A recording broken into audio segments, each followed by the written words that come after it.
Hello and welcome to Nice and Blunt. I'm Adam Mariancho. We're live. It's Sunday, August 16th, 9:40 p.m. We're going to draft a BBM 7 and then maybe another draft, but at least we're getting our BBM in for Sunday. That's typically what we do. Last week we missed it. We did one yesterday, but we're still going to do one tonight.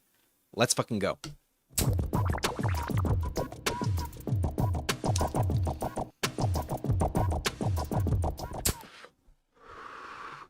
We're in.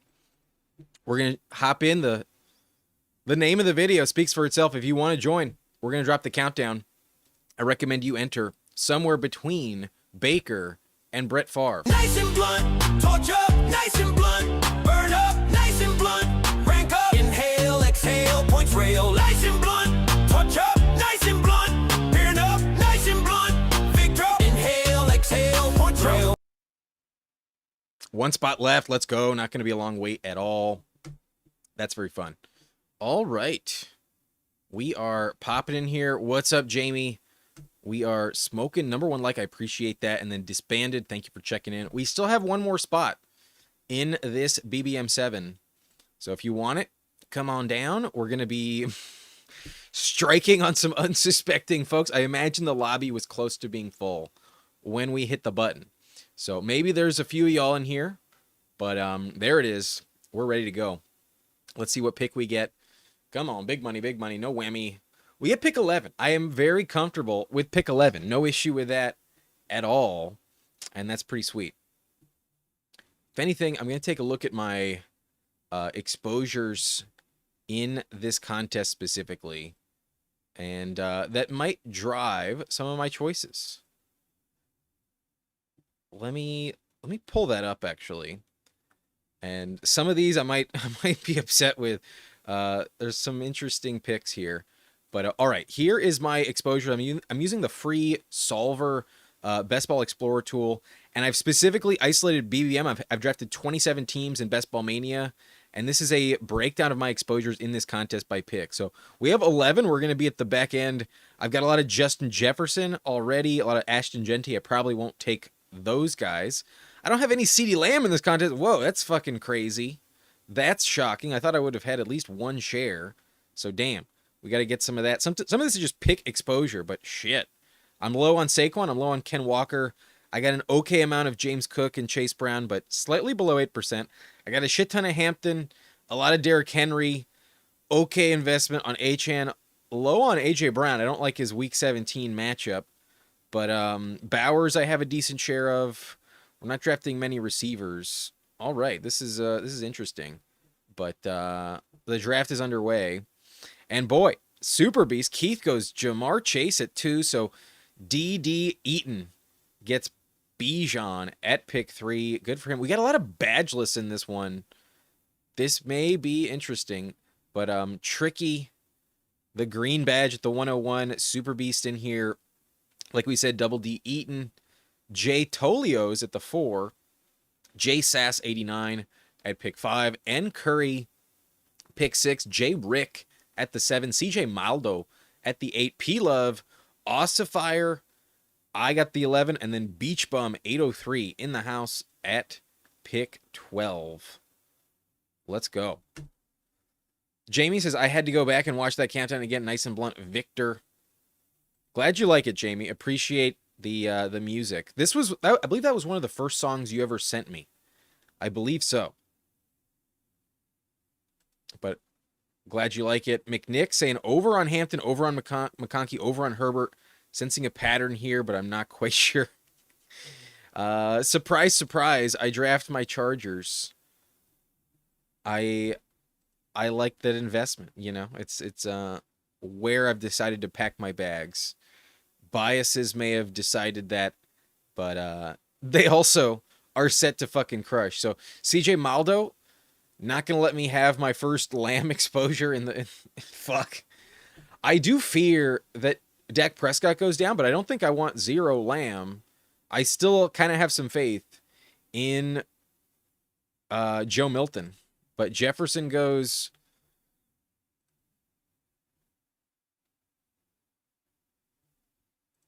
I think we'll bring in James Cook.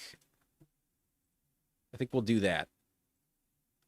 I have some shares of James Cook, but if I recall, they were under 8%, and I think it's a very safe pick.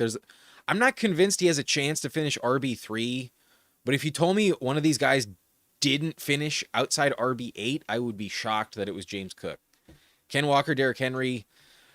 My mind is telling me to go Genty, telling me to go Hampton, but my exposures say I need some Chase Brown. Actually, no, that's not what they say. I'll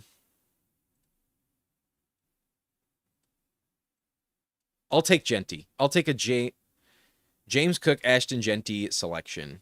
I'll do that. Could have gone in many different directions. The only reason I didn't go Hampton is because I definitely have more Hampton than Genty in this contest.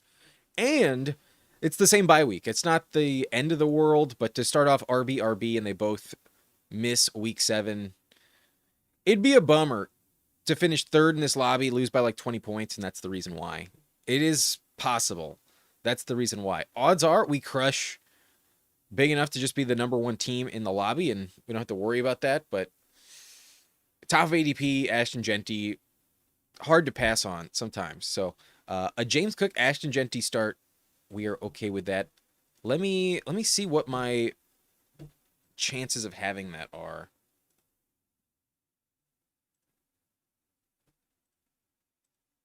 In this contest specifically, I'm going to look at my combos. Maybe this is where I need an overlay at this time of year.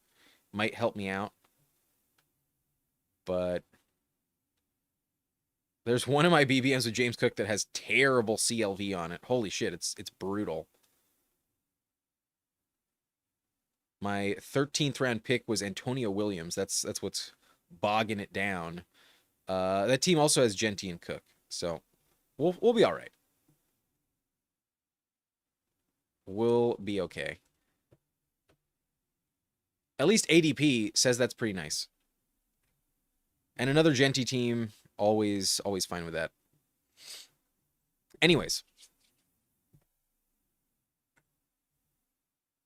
Assuming Genty takes a leap forward, it always feels like a safe pick. Some people have Genty as their 101. Some people really take some strong stances with Ashton Genty. And I'm willing to be one of those guys today.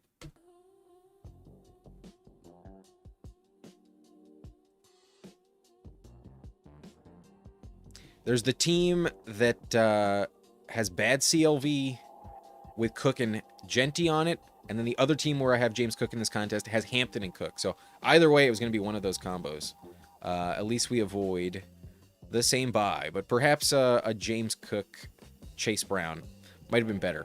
That's really hard to say, though. Like, is it better to have different combos, or is it better to just have the right combo? I think it's probably best to have the right combo. So that's one reason why I don't typically get the overlays and like care too much about the combinations that I have. I kind of feel like if you're right, you want as many of those as possible. We'll see. But Keith is in the house. Let's work these badgeless rooks, brother. I'm surprised you took Jamar over Bijan to say that you're going to work these badgeless drafters and then go Bijan to pass on Bijan. That's kind of funny. But that's definitely the plan. You would think we find a way to make that happen. But yeah, the inhale, exhale. I feel like I don't know exactly what the next word is in the song, but that part does kind of slap. But thank you, LJR. Always appreciate the good luck charm. Thank you very much. Will Ossifer take Trey McBride? I'll take Trey McBride at 35. I'll do that, but no, he goes 34. We're not going to have access to that. If anything, just pivoting back towards receiver is the play, but I do trust T. Higgins the most. I'll go with my ranks. I'll take T. Higgins. I feel very confident investing in the Bengals offense. Really consolidated. Opens up the Burrow stack, but whether I go in that direction or not, I think T. Higgins is a smash third-round pick. You can take him anywhere in the third. If you want to pair him with Jamar Chase, make it a little more likely you get the Joe Burrow double stack. That's not a bad choice at all. I think he's one of the guys I'm willing to pull up and feel very happy with just paired up with different players, because I genuinely believe he is one of the correct picks in round 3.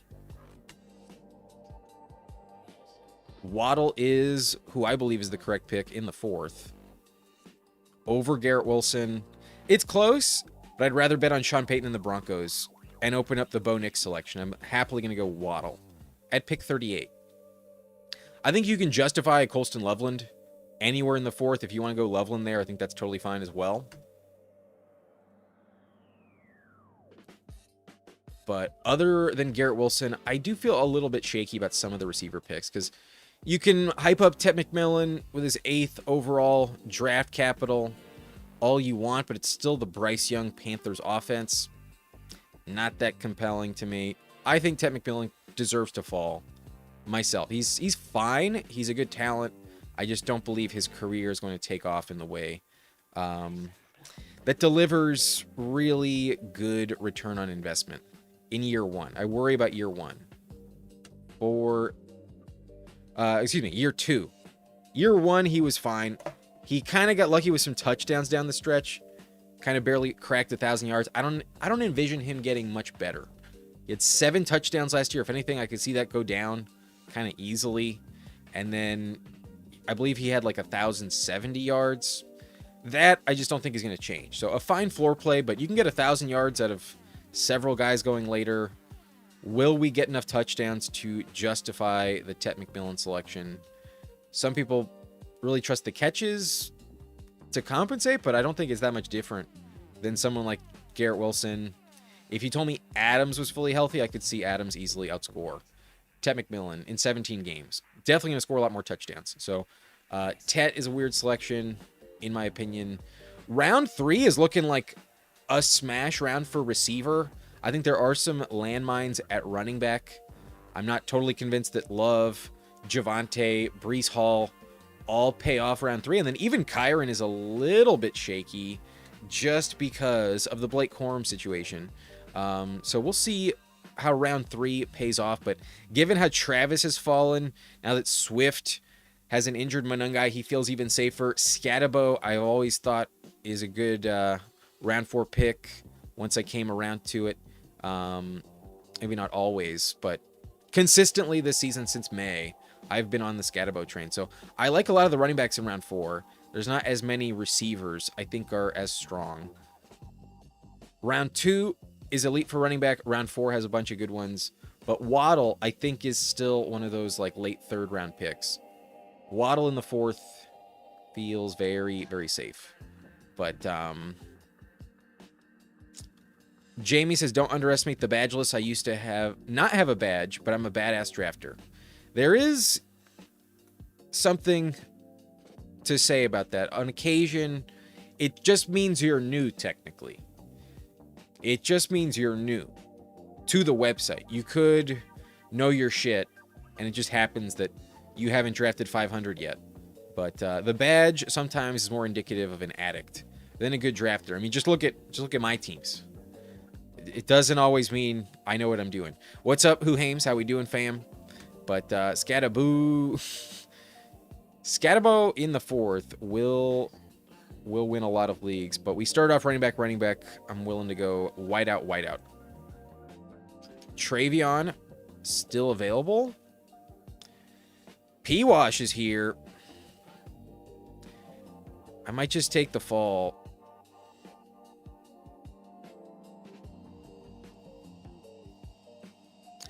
I'm still Brian Thomas over Parker Washington. With all due respect to Jiri and the P-Wash slappies, I still believe in that. And I might just double up. I might go BTJ and P-Wash. But yeah, Who Hames been a lifetime Scatabo bull. Who Hames is definitely someone who can say I've always been on Scatabo. Had a little hesitation at the beginning of the season. I liked him, but then needed the full confirmation he was healthy. To go Travion here, I get the bring back versus Waddle. I could see him get outscored by Ramondre, but in terms of BBM ADP, round 6 is on the low end of the spectrum. I'll mix him in because I still like the upside play of Travion Henderson. I still like it.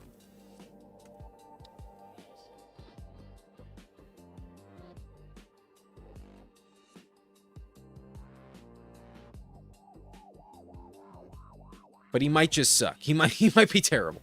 He might not be able to pass protect. He might be a really bad advance piece. But in theory, you would think with James Cook and Ashton Genty, you're covered. You can afford the swing for the fence, spike weak type of guy. Travion in the 6th feels a lot safer. It still feels a little risky, though. If it wasn't best ball, I'm not as convinced this might pay off. In redraft, I still might not do this. But in best ball, a little bit different. We need that 30-point upside. And it's not like Ramondre is a guarantee to stay healthy. He's a bigger dude that has some fumbling problems. But pass protection-wise, probably stays on the field. Limits Travion's potential. But disbanded. Do you use the tools disbanded? I do not. We ignore the tools on this channel. But a betrayal. But, and wait, you think that was a crazy move not taking Bijan? I mean, it's not insane. I do think Jamar Chase is the receiver 1, but structurally, I think having Bijan at the 2 puts you in a much better position running back wise, because you can still really like your receiving core. I'm personally not taking Jamar Chase over Bijan. That's personally how I have it. I think how running back shakes out, it's really valuable to have someone like Bijan. It's very valuable to have someone like Jamar, but it's not as easy to get Bijan because he goes at pick 2. So when I get pick 2, I just accept that this is a Bijan team. And when I get pick 3, I accept that it's a Jamar Chase team. But if you want to balance out your exposures, be my guest. I don't hate it, but it's just not what I'm doing. But yeah, inhale, exhale. Just got some points railed. Gotcha. Some points in the mail. How do you get points in the mail, James? And also, how do you rail point? How do points get railed? I'm curious.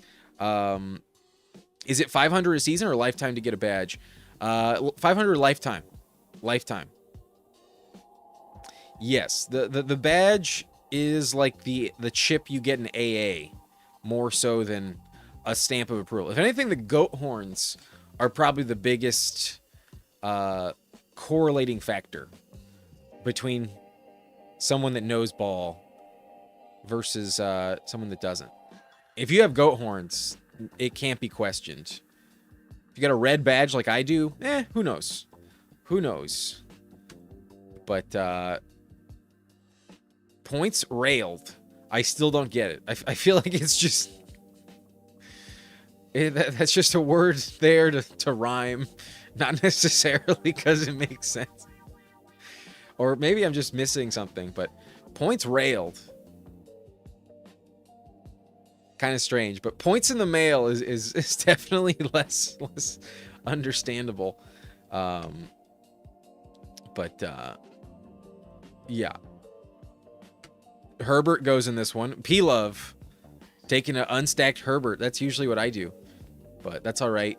Tucker Kraft goes. That would have been nice. On the board, the P-Wash drafter's right behind me, so I'll just bring in a Trevor Lawrence on this one. I do have T-Law over Dak Prescott. I think T-Law is a sneaky MVP candidate. Dak would, I guess, have a chance to finish top 5, but I don't envision him as a full MVP candidate. Maybe I'm just a hater, but I don't think Dak is the best pick, especially unstacked. T-Law had 9 rushing touchdowns last year, had a 40 burger in week 15. He was one of the guys you needed to make the final most of the time. That was kind of the only chance to make it to week 16 in your respective pod. I think I'm Godwin here.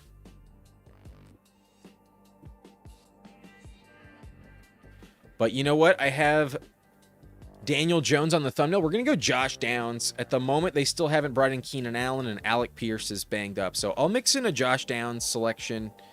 And who knows, maybe Beach Bum with Tyler Warren's going to snipe me if I give up Daniel Jones at pick 131. I might not get him at 134, but he's on the thumbnail, so I'm not sure what my exposure is to him in this contest, but given the vibes, let's give myself a reason to get him if I have to, and he might stay healthier than Chris Godwin in the first place. There's a chance of that. Looks like I have 3 shares of Daniel Jones in the contest, so that's a 1 out of 9. That's an 11% investment, so maybe I don't force it if I don't have to. But I've taken him at 142 in the 12th. I've also taken him at 151 in the 13th round.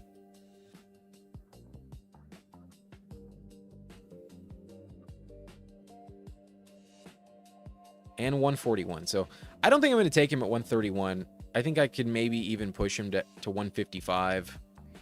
Because Tyler Warren, that drafter's on the other side of me, I'm going to make him pay up if he wants him. We'll see if the Allen drafter goes with Daniel Jones, but I think I'm going to leave him be. Right now, Alec Pierce is still yet to be taken. We'll see what happens there. But it looks like he's still on the board. Anyways, this team is shaking out okay so far. We got a 1-3-4-0 with Trevor Lawrence and the Brian Thomas Jr. stack. If I wanted both, I should have taken P-Wash first, but I do like that I'm getting Travion at pick 62. I think that's definitely more palatable, and for upside purposes, I'm still not deathly afraid of drafting him. He is a risky pick, but he was last year, and he still had some major spikes. At the right time, one of the guys that can finish with a top 5 week is Travion Henderson.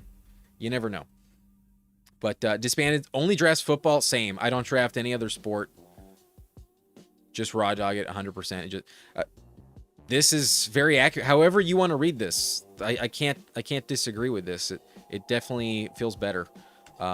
Rallied might make some sense, but inhale, exhale, rallied. I'm not sure if that makes sense either, but I think a picture logo of Chess Liam is the last badge. Gotcha. Yeah, if you win BBM, you have probably some extra filters paying homage to you, but I think I'll just grab Bo Nix first. Beach Bum might be taking a really good pick in Matthew Golden, but I know I have a lot of Matthew Golden. I'm going to lock up my quarterback first, and it looks like Beach Bum also had RJ Harvey, so he was in the market potentially for that stack as well. I'm not sure exactly what would have happened, but you tell me I have T-Law and Bo Nix. I'm going to push Daniel Jones. I don't know if I need him. Getting Josh Downs, just a good floor play on this team. He does go Golden. Will he pair him up with Jordan Love? We'll find out. He goes Concepcion. I think I'm going to bring in Kenneth Gainwell. I like Kenneth Gainwell a lot at pick 110. I think it's phenomenal. I think his ADP is too low. He should go at the top of the 9th round, in my opinion. I think he's more valid in the 9th round. Honestly, I don't see a huge gap between him and Rico Dowdle. I could see a world where they're very close in outcomes. Gainwell last season scored 184.8 points in terms of total yards. He did crack 1,000. He's going to need a lot of receiving work, but I think he gets it. And I think he actually runs the ball a little bit more than he did last year. But if you tell me his receptions only go down to like 50 or something, I still think he's a worthwhile pick. Meanwhile, Rico, Mr. Dowdle last season, had 196 points. So pretty close. A much more effective runner of the football, back-to-back seasons with 1,075 plus yards on the ground on 236 carries. So I'm not sure if he is exactly as good as Rico, but I do like his offense, and we're getting a big discount off someone that can score basically the same amount. Like, if he scores another just 10 points less than Rico did last season, just like it just repeats, then to get Gainwell 30 picks behind Rico, 110 versus 80 is a pretty nice spot. So I like Kenny Gainwell a lot. I will take him here. But railed, like railroad, meaning get on track. It sounds like a reach, man. It kind of sounds like, but it's in passing. It happens so fast you don't notice it, and it sounds good. It has the right rhyming pattern. It in that regard, it does check out. So that's all we need. But let me put on Go Horns then for the next draft. Says Game Tight. Smashing that like button. Appreciate it. Game Tight. I think I looked at the rivalry on BBMDB, and I think we've drafted the most together. Of all of the people who have drafted with me, I think Game Tight is coming up on 100 and way more than anyone else. Last I checked, I believe it's Game Tight. He's been in 92 of my lobbies. Last I checked BBMDB. I finally figured out the extension. I finally got that shit to work. And interesting stats with Game Tight. But disbanded, joined an MLB draft on accident one time, but ended up winning 20. I guess beginner's luck is worth taking advantage of sometimes. But looks like we're up to 13 likes. We got 46 people watching. Would appreciate if y'all hit that like button. We got one more pick and then ours. We are on the clock here. And Tyler Shuck is still here. That's kind of tempting, but I think I could just use receiver a bit more. I'm gonna go with Debo. I'll just tack on a Debo Samuel. T. Higgins, Waddle, BTJ. I'm still a BTJ truther despite the ADP shift. So sticking to my guns on that one. And then Josh Downs, Debo Samuel. Receiver room's fine. Running back with James Cook, Genty, Travion, and Kenny Gainwell like the floor. The top two anchors. The ceiling play with Travion, and then also decent floor acquisition with Kenny Gainwell. Am I really just going to pass on Tyler Shuck here at 134? Damn.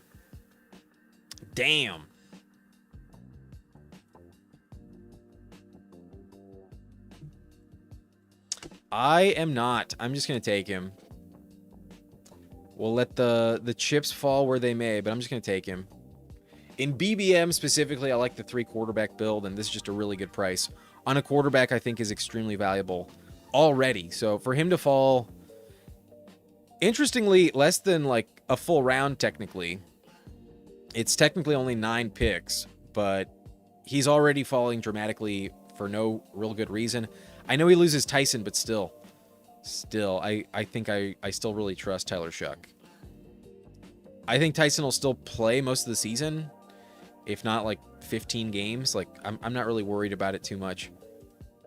But I guess I can understand the reason why he's falling. But perhaps that was unnecessary. I still don't have a tight end. Maybe that was a more important play. But T-Law, Bo Nix, and Tyler Shuck. We have very, very good quarterbacks. And yes, Who Hames. Shh. There are some very nice backstacks available. With Tyler Shuck. So let's hope for the best. Let's see what happens. But as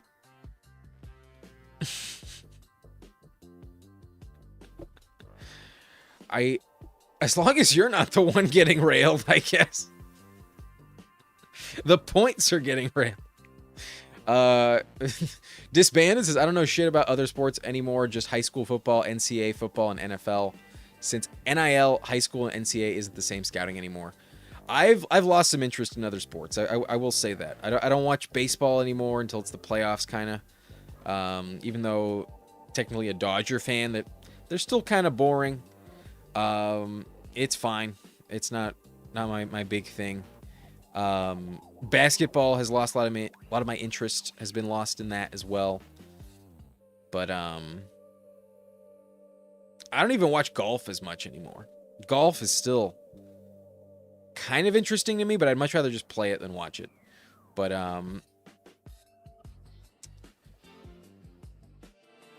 who knows where that's even going as well. I feel like that's something you could wind up losing to AI. Possibly not like the cream of the crop. Like the elite of the elite scouts, maybe not, but I could also see that being an AI thing pretty soon. But Dowdle or Harvey, I'll go Rico Dowdle. I trust 1,000+ yards, but I could still see Harvey score more touchdowns. I think with Jonah Coleman there, it's not as clear of a path to dominance, so I would go Rico Dowdle still over Harvey. But it might be close in the end. It's possible you get enough touchdowns with Harvey where it just works out, but I'm not fully convinced.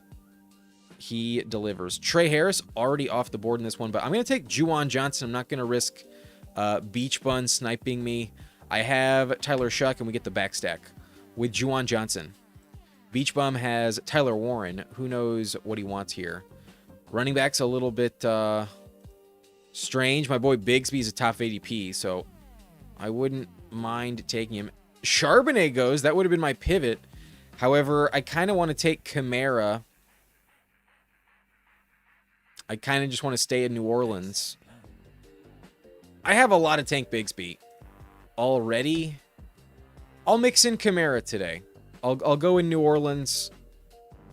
Part of the backstacking appeal. And if the Tyson situation is a problem, then perhaps Alvin Kamara is one of the main benefactors of that injury. Perhaps. But Caleb Douglas or Chris Bell or both. I think right now you got to be taking Caleb Douglas with a lot of confidence. But I have such little confidence in Malik Washington that I think you can mix in Chris Bell. Especially with a Malik Willis team. I think if you want him round 18, it's not crazy whatsoever. But I think Caleb Douglas definitely the play at the moment. But Mick Nix believes it's neither. I think you want to at least have some shares of a Dolphins receiver. We don't draft a single one until the 15th round. And Malik Washington has been wrong the entire time. So I do think right now Caleb Douglas is not someone you want to completely fade as he has his little mini breakout. Overall, I think Caleb Douglas has some tremendous upside. Given the price, it's just so inexpensive. We'll see what happens. But Game Tight says that sounds about right. 100 stream drafts with you. Who said the same thing? Apparently, BBMDB does not like your chances. The advance rate they gave you was pretty disrespectful. I did not like it, but it liked my teams a decent amount by comparison. So I don't really put much stock into it. I think it's just roster baiting to the max. I think as you actually get results, it gives you some info down the line. But I don't put too much stock into it. I don't think it's the end of the world if it doesn't like your portfolio. But what's up, Anthony? How we doing? Make COD great again says Oscar Delp probably is a better last round pick given he has no tight ends. I got you on. I got you on Johnson. But Saints going to be a lot of 12. I would still trust you on Johnson. Him and Tyler Shuck go back to college. They played together at Oregon. I believe they were roommates. That is not going to change my opinion. But I think this is a build that Schultz fits on amazingly. He goes at 173. I didn't expect him at 179, but definitely would have taken him. There's not a ton of tight ends I like remaining, but there are still some. I'm not officially dead. Pat Bryant's off the board, so that would have been a nice combo. We do not get him. At least we have Waddle, though. But this team can stop at 5. Running backs probably. I think I'm looking at a 3-5-7-3 build, and I think we're probably just done at running back. James Cook, Ashton Genty, Travion Henderson, Kenny Gainwell, and Alvin Kamara. The double stack with Tyler Shuck.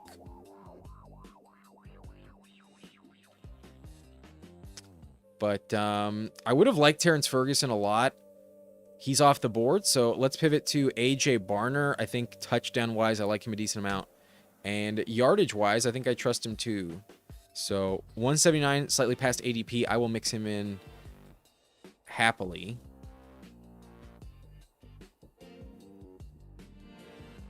Would have been really nice had I gotten a Brenton Strange to fall at the previous turn. Brenton Strange went 152. I needed him 3 picks later, and then needed to kind of hope that Juwan Johnson would have made it back. I would have been really happy with that. But Beach Bum needs a tight end. He goes Gunnar Helm as his tight end 2. Behind Tyler Warren, that's pretty solid. My tight end room is not special, but it gets the job done. It gets the job done. I do feel good about Dontavian Wicks here, but I've mentioned it. I'm not going to fuck around. Round 16, Caleb Douglas. Let's go. We get a starter. We get possibly the number 1 target on an NFL team. And Malik Willis didn't look too bad. The one-handed catch for Caleb Douglas, kind of all I needed to see. And then there is the aspect of slightly lesser owned player because he wasn't as drafted for the majority of the summer. You know, through the end of July, there's not as many Caleb Douglas teams as Malik Washington teams, that's for sure. So we'll go with the rookie Caleb Douglas. Come on down at 182. So let's give y'all one reminder on where this team stands. We're round 16, 2 more picks. Our quarterback room has T-Law, Bo Nix, and Tyler Shuck feels very strong.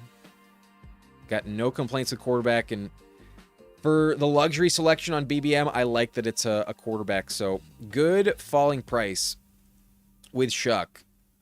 I'm here for it. We get a James Cook, Ashton Genty, Traven Henderson, Kenny Gainwell, and Alvin Kamara running back room. These 2 top guys should crush. So anything we get in the flex from these other 3 is just helping us tremendously. Receiver, we made one really bold stance on BTJ, but otherwise everything feels rational and justified. We have T. Higgins, Jalen Waddle. That's a really nice 1-2 combo. The BTJ pick, we will see. Any particular Jaguar could just be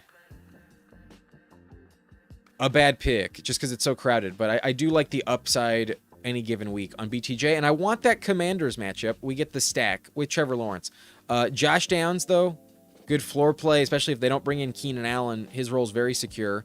Deebo Samuel just feels like a very established pick. No issue with the veteran here. And then Caleb Douglas, the rookie swing. You want at least one rookie wideout on every team. I feel like that's a very good omen to have at least one rookie receiver on every team. But Juwan Johnson, AJ Barner could be better, of course, but we waited, and I think it turned out nicely. With our quarterback room, that's just the price I paid, essentially. I would have gone Goddard had someone actually taken Shuck off the board, but y'all did not, and we just get the quarterback. We'll probably get a safer floor every week because of it. But Ross Cred, BBMDB thinks one of my Pearsall teams is my best BB. I know. Sometimes it tells me I get an F, and I look at the team, I'm like, what the fuck do they know? And it's a team that I fucking love. So either I'm just delusional or their sims are just favored in a weird spot. What's funny to me is that, Jiri's coming in, and he sends 5 gifted Membies. Yo, that's so generous of you, man. Thank you so much, Jiri. Really appreciate that. You did not have to do that, but that means a lot. I really appreciate that. I'll bring in Kayshon Boutte, get the bring back against Bo Nix. And then we'll see what happens. I don't know what Beach Bum is going to do, but I probably should have taken Waller there first. He goes Ingram. I did not want Ingram at all, so that's fine. Go ahead. And then here, I think it's either going to be Darren Waller or Eric All. I think one of these 2 tight ends that's lesser owned with a really high spike week potential is worth it. And I think I'd rather invest in the Bengals option. I think we'll go Eric All tonight. But, yeah, appreciate that, Jerry. That's very kind of you. Have a good night. Well-earned success. And congrats once again on hitting 500. You went over 555 as well. I'm not exactly sure what you finished with in terms of the subscriber count. But, yo, thank you so much, Jerry. If y'all have not subscribed to Jerry, highly recommend you check him out. He was live for 10 hours today celebrating an awesome channel. Really dope accomplishment, and you should be proud, brother. Good night. Take a rest, take it easy, and good luck to you with everything. Let's shout out those who won the The membership, we have Disbanded Brotherhood, Makai Collins, ATX Bearcat, Fork Liftser, and Matt Chanthavagon. Y'all have Jiri to thank. Appreciate that very much. But definitely not longer than you today. Just after. But thank you very much, man. Really appreciate that. Disbanded says, do you ever bust freestyles in French?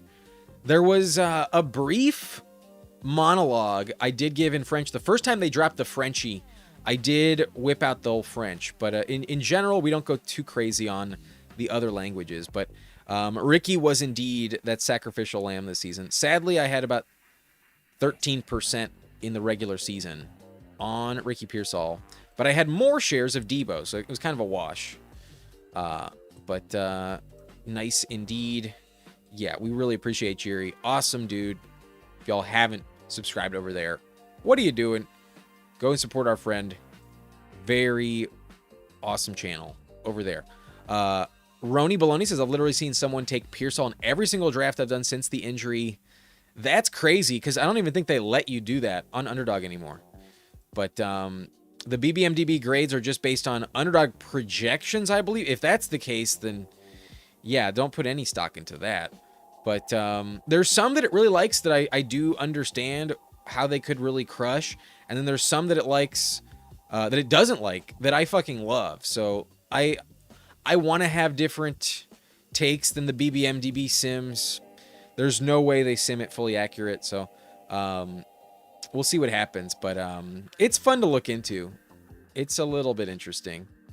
But who knows? But every team I drafted with John Brooks on it got a D or an F because his projection was 25 points for a while. Gotcha. Well, if that updates, it'll definitely look much better these days. But all right, those last two picks, we got Kayshawn Booty and Eric All. Let's hope that Eric All is the truth this season. I think he is the way to play that Bengals tight end room. And if you told me there was an injury above him, I think just like Gesicki, he would have that 15, 20-point upside. I think he would be the main guy to target if there was an injury to the receiving core. So those are the final two clicks, but we did mention the draft as it happened. We are drafting with Super Beast in here. I had pick 11. He had pick 2. Let's see what he did, but I was a little bit surprised. He took Jamar Chase over Bijan. He's got Brock Purdy, Malik Willis, and Aaron Rodgers. So quarterback room could be a little bit better, but a really good price on Malik. And then Aaron Rodgers at 191. That's a great floor play. Excellent number 3 at a very good discount. That's pretty dope. Brock Purdy on this team gives you that top 5 upside every week. But love Kyron, Ramondre, and Jonathan Brooks. So going risky at running back 4 with 2 that have the same bye isn't my favorite approach, but I don't think it's terrible. This team I would like so much more, though, if Bijan was Jeremiah Love. I would like the running back room so much more if that was the case. That'd be another... is that week 11 or is that week 8? I think it's week 11. Yeah, that would have been 3 week 11. So that would have drastically changed your team. I worry a little bit about this, Keith. I'm not in love with the direction you chose. Just because this was a team at pick 2. Not gonna lie, Super Beast. Not my favorite running back combination. I'm not huge on Love. He has a great playoff schedule, but very interesting choice there. Jamar at the 102 is what decides this draft. Mike Evans, Roma Dunze. Roma Dunze at 50. You pulled him up. That's interesting. I don't mind it, honestly, but don't see that too often. You did not pair him up with Caleb Williams, though. Michael Pittman with Rodgers. Dejon Stribling with Purdy. Pat Bryant at 170. Looks like a very good pick right now. Zachariah Branch and Chris Bell. Bell with Malik Willis as your final click. Not bad. The tight end room is pretty decent with Kittle and Goddard, but right now Gadsden is also a terrifying selection. I have no idea what to make of Gadsden right now because it's very clear he cannot block, and based on the identity of the team, they brought in tight ends to compete with him. Undoubtedly, they don't really trust him. So I don't know what to make of some of your picks. There's some of these picks that scare me. The receiver room looks great, but it's possibly at the expense of the running back room. Quarterback looks fine. There's no problem with it. And then tight end has possibly a major landmine who just doesn't suit up. A great fall on Goddard, so phenomenal. But then obviously some injury risk with Kittle. I'm a little bit unsure how to rake this. I think running back is what gives me some problems. But if you're right, and it fucking crushes. Also, I briefly missed that Evans is stacked up. So that's definitely better. A big bet on the Niners. They feel destined to get hurt, but in theory, it is a good call. So good luck with running back. I hope Jeremiah Love does not cost it for you, or Blake Corum ruins your season, or Brooks just gets hurt. I think the running back room is just a touch fragile, and that's where I'm a little bit concerned. But if this team advances, the 3-4-8-3 is always really competitive. I just hope you have the right 4 running backs to get the job done. And maybe Gadsden does just crush despite the concerns. I believe that's the only other member in this lobby. There was a bunch of badgeless in here. Other than Beach Bum, I don't know if Beach Bum is watching, and then everybody else I don't really recognize. So Beach Bum, if you're in here, let me know. But honestly, I have no clue if you actually do watch or not. So I'm going to move on. We're going to draft again. I would consider giving away a free ticket, but I'm not on StreamYard, so I can't do the giveaway tool. And that's just not going to happen tonight. So let me know what you guys want to draft in. Should we do a... We're probably going to do a puppy. We're probably just going to do a puppy. Part of me kind of just wants to enter another BBM, though. I'll put it up to the audience, because actually I really have no preference right now.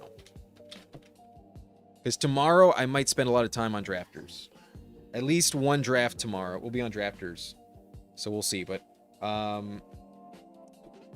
puppy, pitbull, or a BBM. I kind of want to do a Badge Bros on top of it, because that contest is just about to fill. I've only done 4 of them. I think doing a 5th might be worth my time. But Roni says the DK normie drafters. I've never been on DraftKings before. I've heard you can get some insane teams over there, but I've never actually been there. But Ross Kretz says, has Malik Washington fallen in your drafts? He didn't fall in that one. In that one, he still went where he normally does, but I don't get it. I don't understand the argument when you really look into it. It's just kind of being lazy and not assuming that the Dolphins are going to change their receiver room very much. I don't like Malik Washington at all. But I still don't really see him fall for whatever reason. But disbanded, not happy about that high ankle sprain. Who suffered a high ankle sprain? I'm not totally sure. But Keith, I tried to pair up Chase and Rome, but both quarterbacks got taken. Yeah, it's been a while since I've seen Burrow actually fall to the back end in a minute.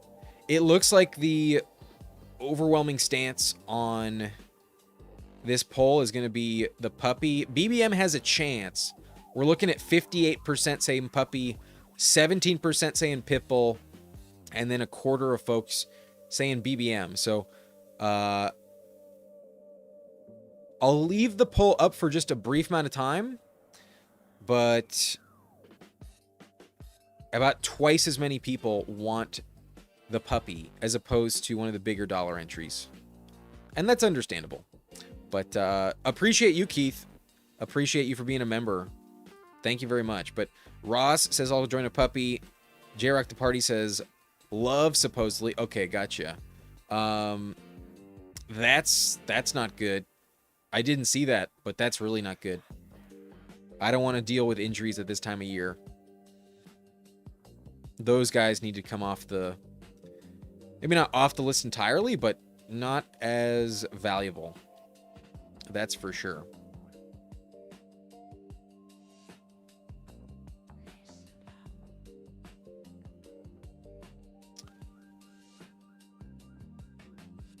All right, I think we can probably call the poll. I don't think that BBM will catch up. in time. We have 14 votes. 7 of y'all are saying draft in the puppy. And then it looks like 4 of you guys are saying BBM, 3 in the pit bull. And odds are it just doesn't get overtaken. So I'll save some money. I'm not going to be too upset with that. We'll just do puppy. When puppy, now puppy. I've only drafted 10 puppies, so this is my 11th.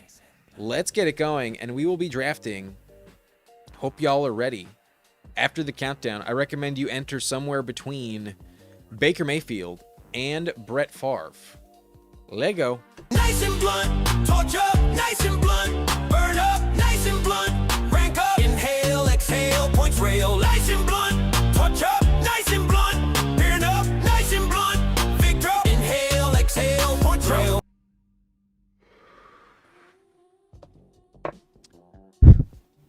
Pretty much an insta-fill. We get pick 8. One thing I found interesting about my BBMD situation, maybe I can pull it up and show you guys.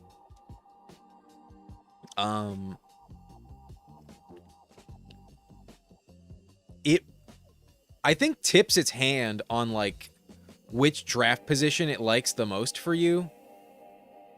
Here, let me bring it in real quick while we have some time. This is BBMDB.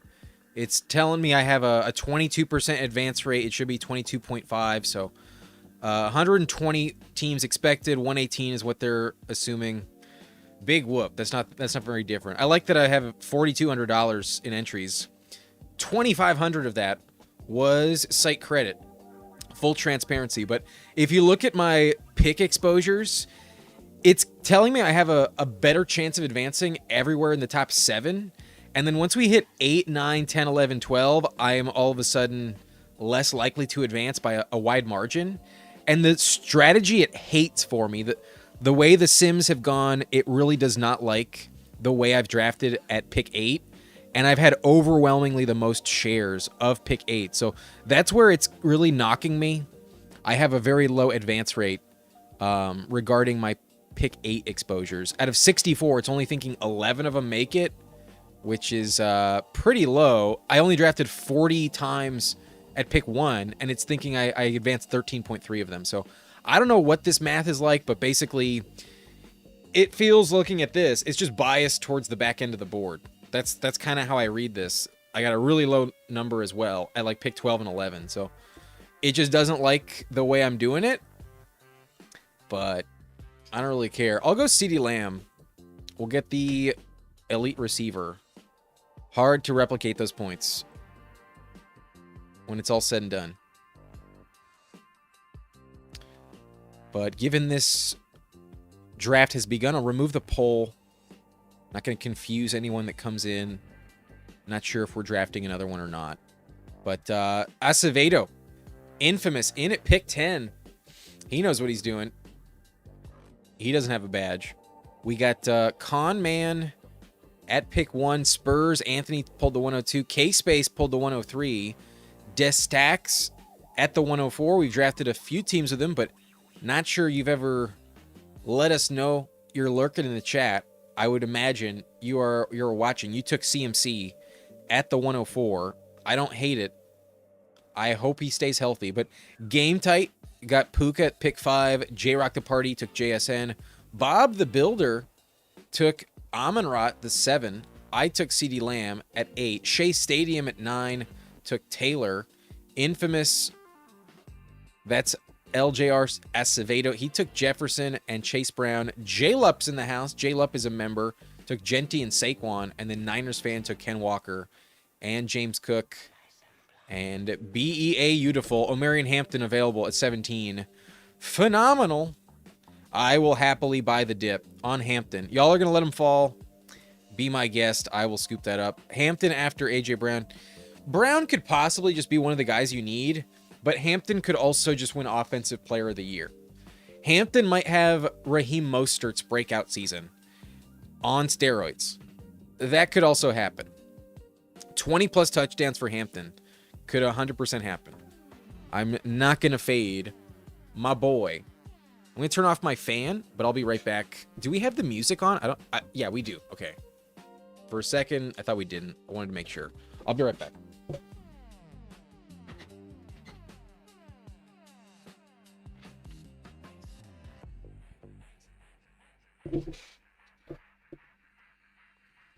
Ross says he joined too early. Was there a pre-flow in this one? I imagine the puppy, it's really easy.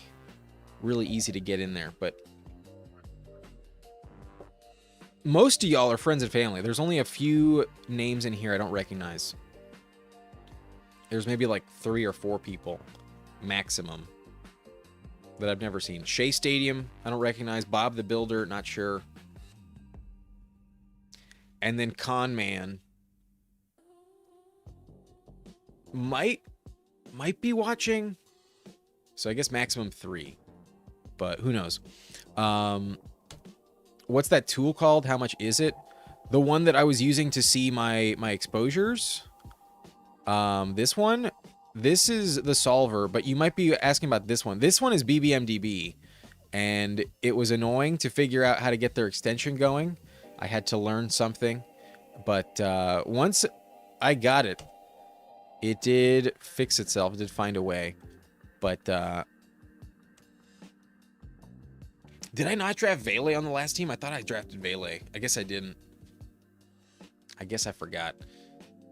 We took Kamara and Juwan Johnson. Jeremiah Love I would have taken there for sure, but given the situation with Tyson, give me Olave. Happily, I will take Chris Olave. Like I was saying in that last draft, round 3 looks like a gold mine for wide receivers right now. Round 3 has a lot of really strong picks, and there's only a couple in the 4th that I think are justified to actually pull up. Egbuka's looking shaky, so I think Waddle should take his place. And look at that, Infamous does take him over Lad McConkey, over T. Higgins. But I don't mind it. I really don't. Disband saying lock it and blaze it for this one. I think I need to pack a new... Oh no, I still have some weed left in that one. You know what? You got it. You got it, brother. Let's hit it.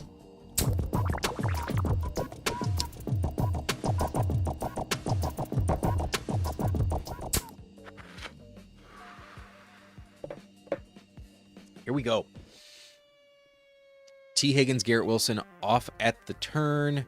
Egbuka with Lad. I did pass on Trey McBride, but if anyone other than Olave was there, I think I probably would have just taken Trey McBride. Probably, but Kyron circles back. I think I'll just take Kyron in the 4th. I almost took him over Chris Olave, and I have him ranked well above the other guys. I will take the 9-pick slide on Kyron Williams.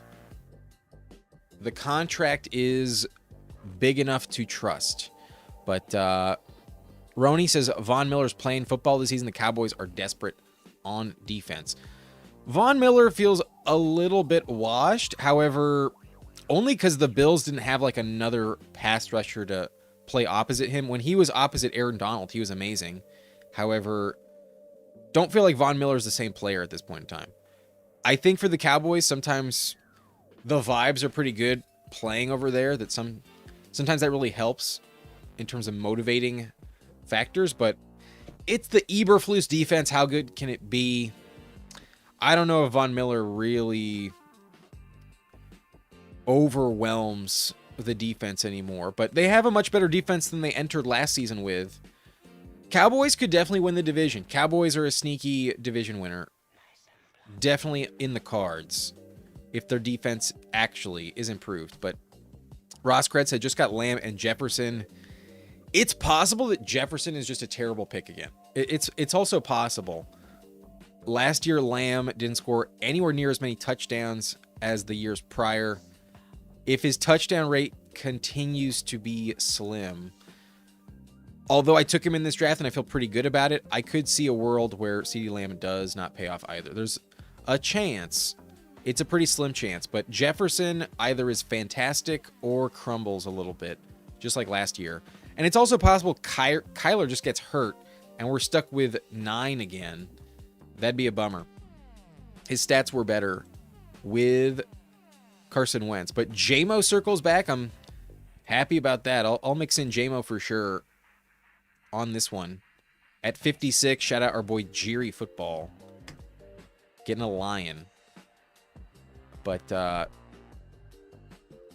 disbanded? Am I just late to the chat? Are you in this lobby with us? Let me know. But what's up, Wilson? How we doing? We don't have any Falcons on this team for you. But if you rewind, I think I might make you proud. We had Keith in here in BBM. He had the 102, and he took Jamar Chase over Bijan. And I did not endorse that. I stood up for Bijan at pick 2. You might have missed it. But you knock me for just always shitting on the Falcons. I held up my end of the bargain. I endorsed Bijan over Jamar Chase at pick 2. I was not willing to fully bend to Jamar Chase over Bijan. Tate is still here.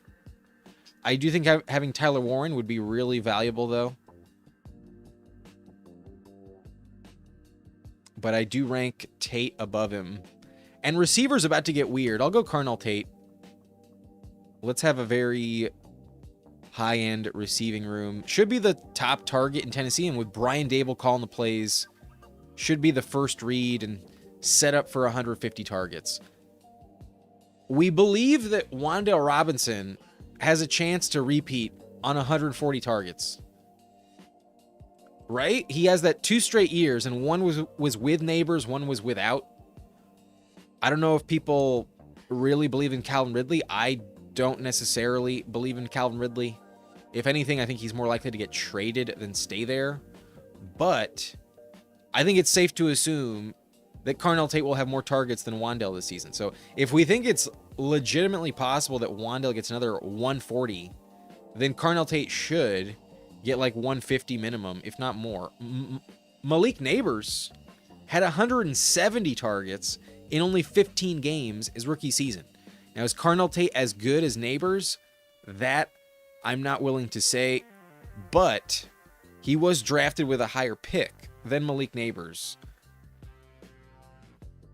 You would assume Brian Dable has a big plan. So at 65, I think it's going to be hard to get a receiver that's safer than him ever again. I'll take the top rookie at receiver this season. 6th round Carnell Tate. Feels pretty solid. Paired with JMO, I like the ceiling as well as floor combination. We got both LA running backs, Hampton and Kyron Williams. I might just mix in a Blake Corum just so I have every Rams running back touch. But we'll see. Make COD great again says, I am the FF enjoyer.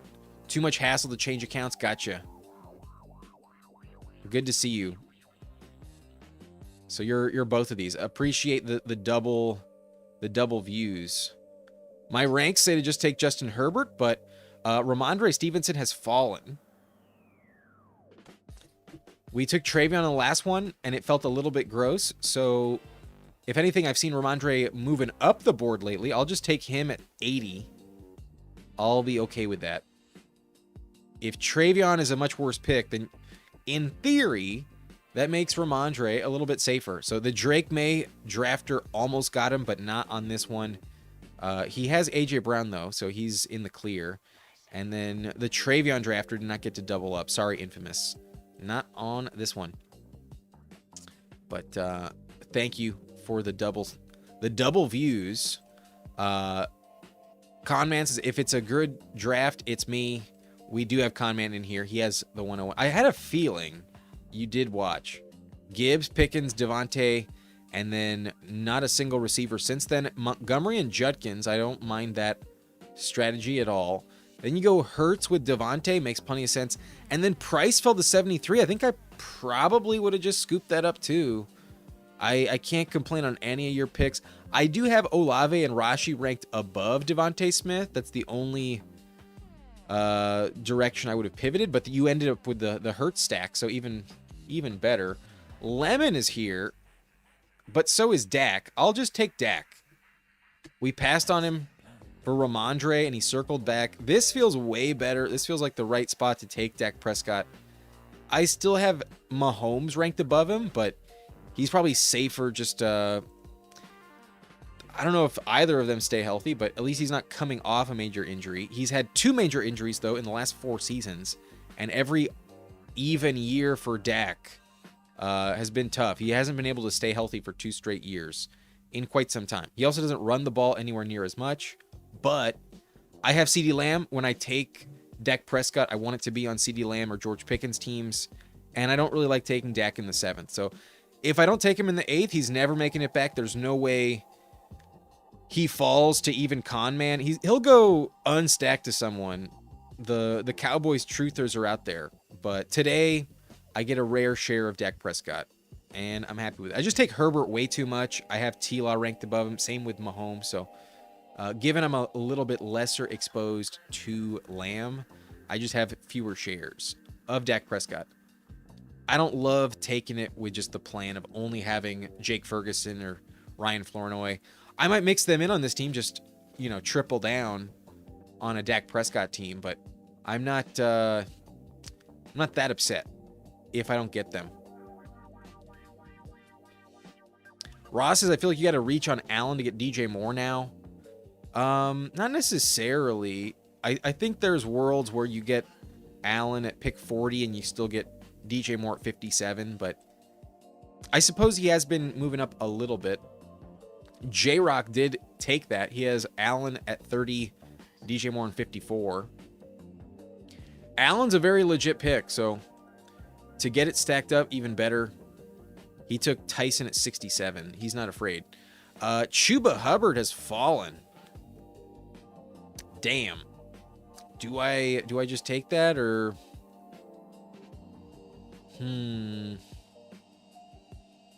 they're all pretty gross, actually. I'm going to go Gainwell. Continuously fading Bucky Irving.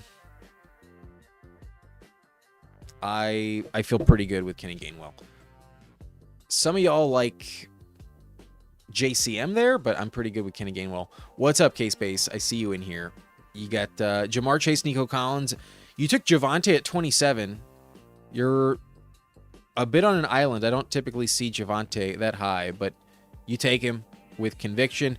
Baishal Tootin at 46. I've been clicking him a little bit more often lately, but I think with the news of Monangai today, I think I would still take DeAndre Swift over him like I always have, but it's relatively the same tier. It's a good offense to bet on. You get Burrow at 51. You took him with Jamar, but in the 5th round, that's expensive. You got Kraft at 70, Cortland Sutton 75. That's expensive on him. Mason at 94, and then Bo Nix at 99.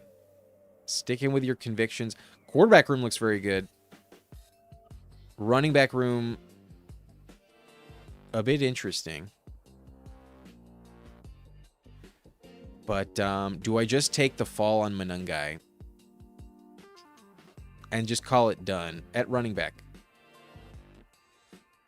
I kind of want to do that. I will. If he's going to fall 15 spots, he's probably not going to fall another 15 spots. So I'll take him in round 10. This is where he's going on drafters, and that's a full PPR league. So still in half PPR. Monangai had 8 touchdowns last year, and maybe he misses a little bit of time, but do I think he's out the full season? No. Do I think he could be a league winner if Swift goes down? Yes.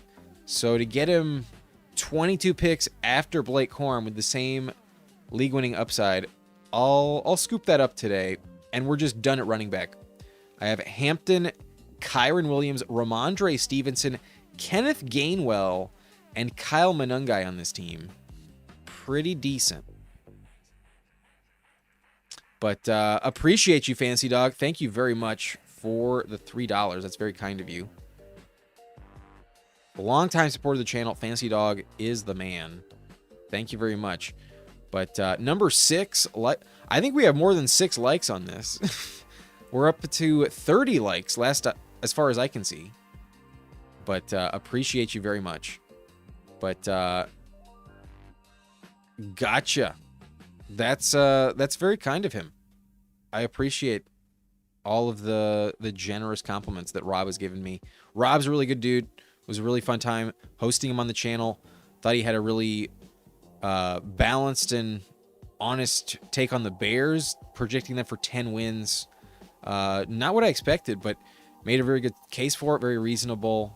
And we had a lot of picks in common, some picks that were different, but he was a very generous host, and it was a blast being a guest on his channel. So if y'all have not checked out Rob from the Professional Fanatics YouTube page, we often live stream at a similar time, so sometimes there is some overlap, but I highly recommend y'all check him out.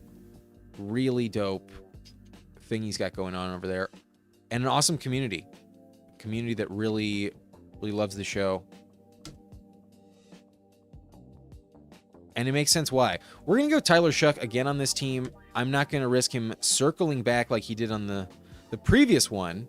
But with Chris Olave, it feels like a much better pick, very justified. And we're getting both of the white jerseys at QB. Dak Prescott for the Cowboys, Tyler Shuck with the Saints.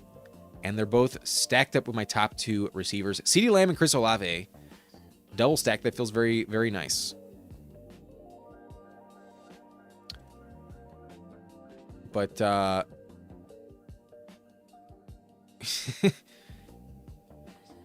yeah, I'm hopeful that you enjoy that on the replay, Wilson. But this is a fair point. FF Enjoyer, maybe if they get a good enough draft pick, they eat some of the contract, but I believe it expires at the end of the season. So it is expiring in that regard. It is still somewhat tradable. Jerry Judy's is a 2-year deal. So it may be less interesting, even though it's less expensive. We'll see.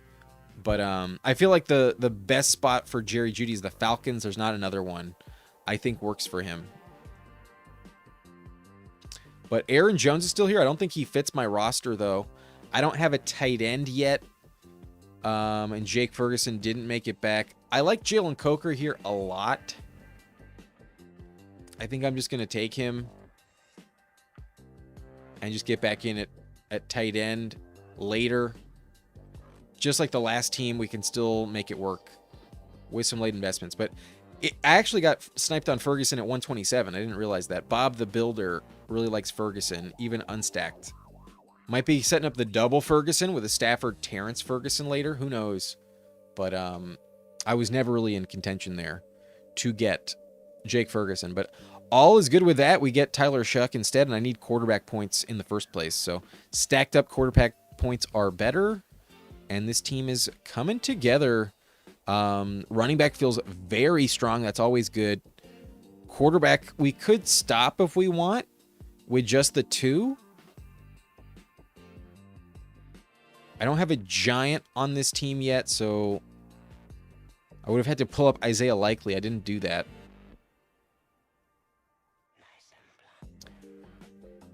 I'll probably just stop at 2 quarterbacks on this team. I think 3 tight ends is definitely the play. And I'll probably only take 7 receivers because I like the top 4 a lot that I already have. But I might take a 6th running back as well. Wandale is a magnet. The fact he gets reunited with Brian Dable has to be a good sign, right? But Stevenson at 80, definitely a good pick.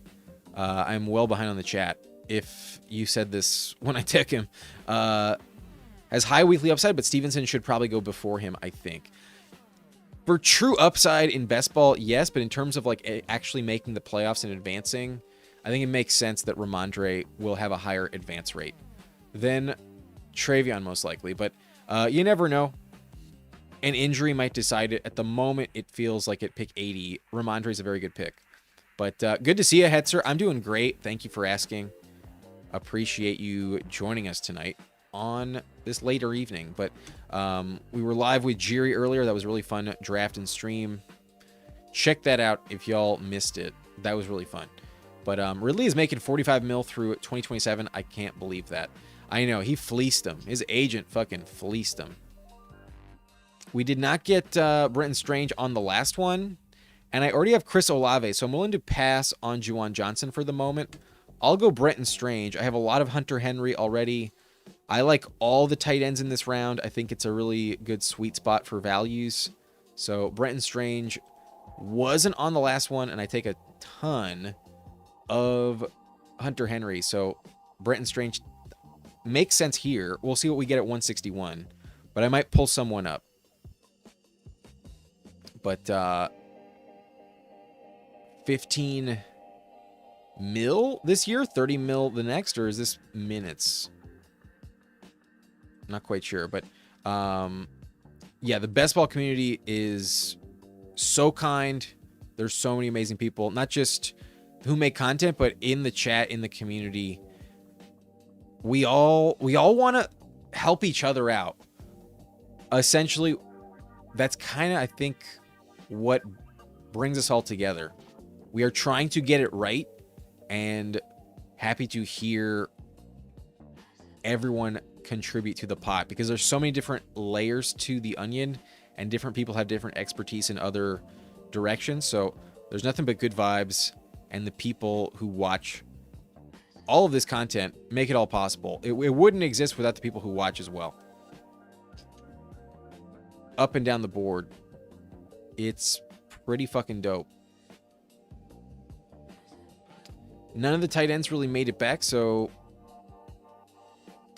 I'm a Jalen McMillan guy buying the dip.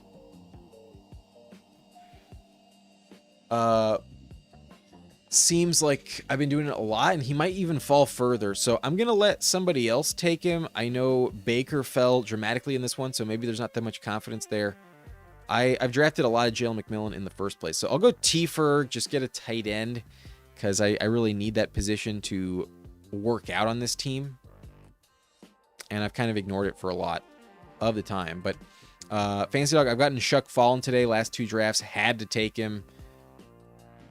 It makes sense for him to fall with Tyson, but I still feel like he was going way too late in the first place. So I basically feel like his previous ADP is now where he should have been going, because like all the stats he put up last season were without Jordan Tyson or Shaheed as well. Neither of them were on the team last year when he was popping off. So stacked up with Olave, it feels great. And then I still think Tyson will come back fairly quickly.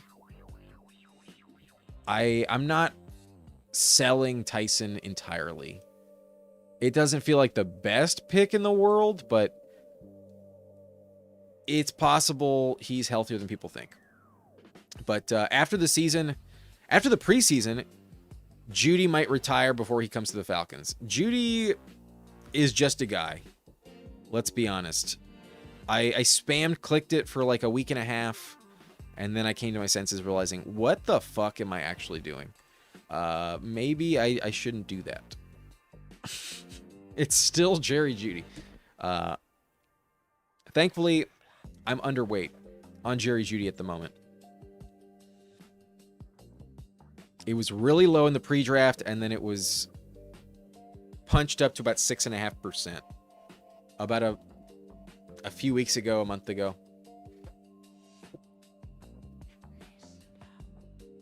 Time flies, so I'm not exactly sure, but thankfully that phase didn't last too long. You try to find different clicks down at the end. You try to find some different arguments and stuff. You can talk yourself into a trade sometimes that may or may not happen, and even if it does, it may be worthless. But Caleb Douglas, I think, is my preferred pick. Not really in love with the tight end options at the moment. Even Gadsden, not one of my favorable selections right now. So let's just take another receiver. We have CeeDee Lamb, Chris Olave, Jamison Williams, Carnell Tate, Jalen Coker, and Caleb Douglas. Receiver room's coming together. A little top heavy, but I think the 6 I have, you could argue I could actually just stop there if I wanted to. I don't know if the 7th is actually going to move the needle like crazy. I have 3 picks left, so I will take one, just because I don't think taking 3 tight ends or 2 tight ends and a running back is the move. I don't think I need a 7th running back on this team. If anything, I might not even need the 6th. So definitely, just for the structure of the roster, I will take another receiver. I could probably use a quarterback, but there's not that many options remaining. It is pretty gross at QB. And I don't think it really matters that much. So I will take my 6th running back. I'm going to get in now. I'm going to go Ray Davis. Now that the market has finally figured out Tank Bigsby needs to have gone much higher. Whoa, Bigsby went 124 in this. Holy shit. That's the highest I've seen Bigsby go. That's pretty funny. That's pretty cool, honestly. That's a nice sight to see. Destacks took Bigsby at 124. He was never eligible. And at the moment, now that Ty Johnson got hurt, the bet on Ray Davis is kind of the same bet. I would assume Saquon has more injury risk than James Cook, but you cannot predict injuries. It's still a non-0% chance that James Cook gets hurt, and it's the exact same argument as Tank Bigsby for Ray Davis. So at 185, I wish I took more Ray Davis. I'm going to try and take a ton of him, and given a slight injury on Manungai, the chance that Kyron Williams loses his job, or at least just most of the goal line work, Ramondre being a fumble away potentially of losing his job, getting RB6 on a team I'm just planning to go 2 QBs is fine. We're trusting Dak Prescott on this team, so I don't love it, but I'm just going to believe in it. I think that's the only option to play it. Just assume that you're right and assume that he's just a very, very valid, good pick because he crushes. And I don't need another quarterback other than Shuck. That's the bet here. But Ray Day feeling like a insanely good pick right now. Now that you don't have to worry about Ty Johnson anymore. Because isn't Ty Johnson like out for the season? Possibly.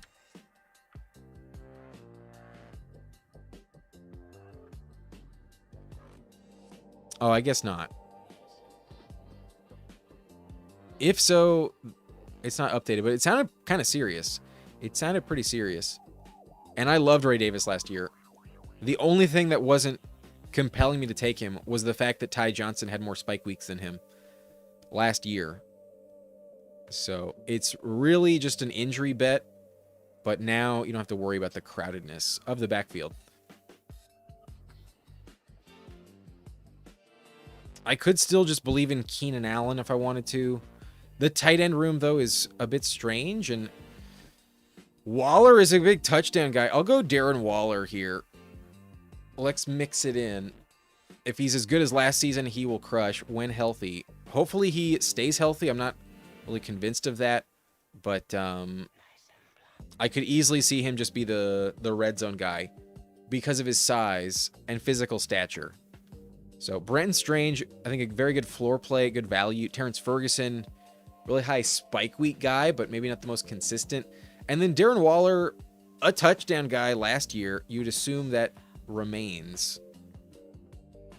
That's how I would use him. If I brought Darren Waller in, I think that'd be intentionally the plan with him. I would love to just trust Keenan Allen more, but it's scaring me a little bit. I would have assumed he would have gone to some team so far, but not yet. And then I didn't do it on the last one, but I think this is definitely a team. Shout out Bayou. We have Tyler Shuck, Chris Olave, and Devon Vele on this one. We still believe in the Saints and Kellen Moore's offense. They traded for Devon Vele. He had a 19-point game last season. Let's assume he can do it again. All right. As long as I'm right on these quarterbacks, this team is very competitive. I like this team a lot. As long as I'm right on QB. Hampton, though, with Kyron, Ramondre, Kenny Gainwell, Kyle Manunga, and Ray Davis. Elite upside, elite floor. This is one of like the best running back rooms I've built in a while. This is really nice. And the Kyron Williams at 41, I am really glad I can scoop that up. I appreciate the gift from the lobby. Even the Ramondre click was really valuable too.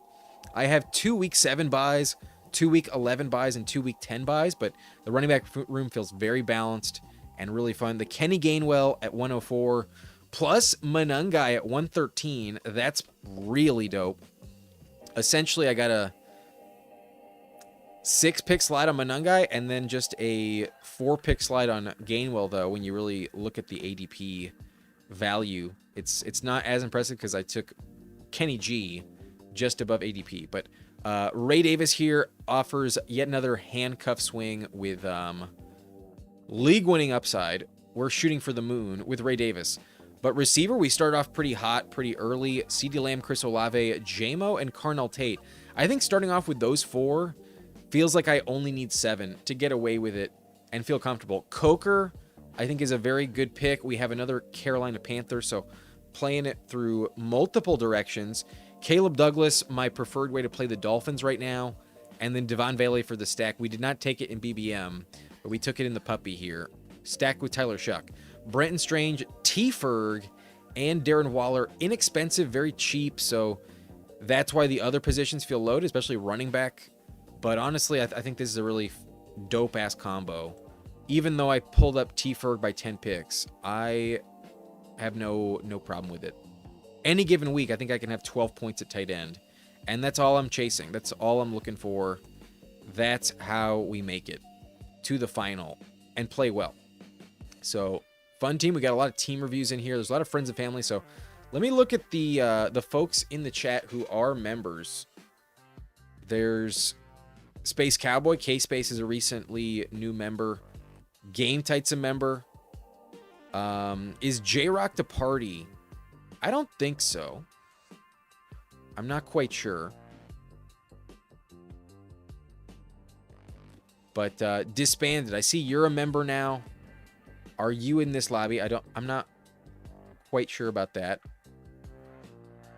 I think J-Lup and Niners fan, though, those 2 teams as well. Get a team review. So I'll start on the left side of the board. We're going to start with K-Space and move our way forward. He has Burrow on a team with Jamar Chase. Very nice. At 51, though, a little expensive for my liking. You can usually get it in the 6th round, but it has been happening less often lately to just lock it up.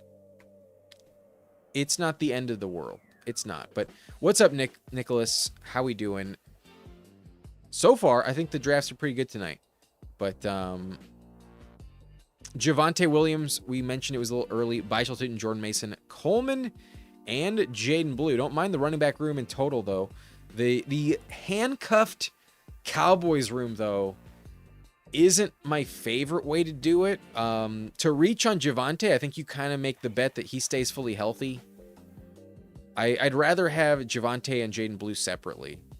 You reached on both of them, so you just believe in the backfield.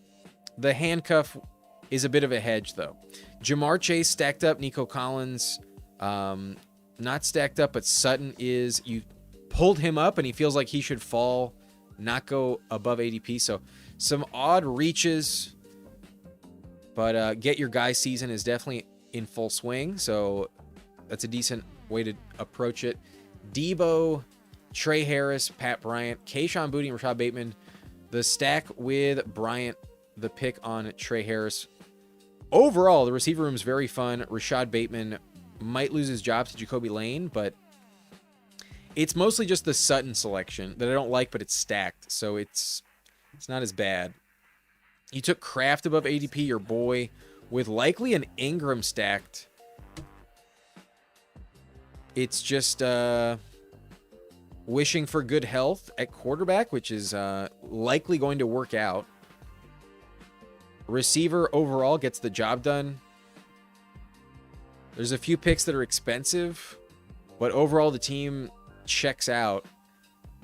I hope running back works, though. Every week you're starting a Cowboys starter and then hoping for the best with Tootin, Mason, and Coleman. And that might be the combo you need. Good luck. There's some risk here, but I think it actually checks out. There's not a big enough complaint.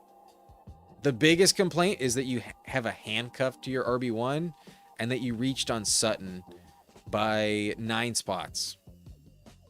Could be much worse. There's really nothing to complain about here. Player take wise, team's pretty good. All right, let's move on. Let's check the chat real quick. Felix says, first time here, I just hit the like and subscribe button. Appreciate you, Felix. Thank you very much. Hoping the Monungai injury news is good. Not sure how I feel about the Schefter report. Believed to be fine. I think whether he's actually injured right now or not, I think he'll be eligible to play by their bye week at the latest. Like, I don't think it's going to crush his season. And he's not, like, counted upon the most. So even if he has a slow start or, like, gets benched for a few weeks, that was never really what we're drafting him for. You're hoping for some touchdowns, and then you're hoping for Swift to get hurt, and then he's the man. That's probably not going to happen for, like, 10, 12 weeks. So it's a late season play in the first place, in my view, on Manungai, just like it was last year.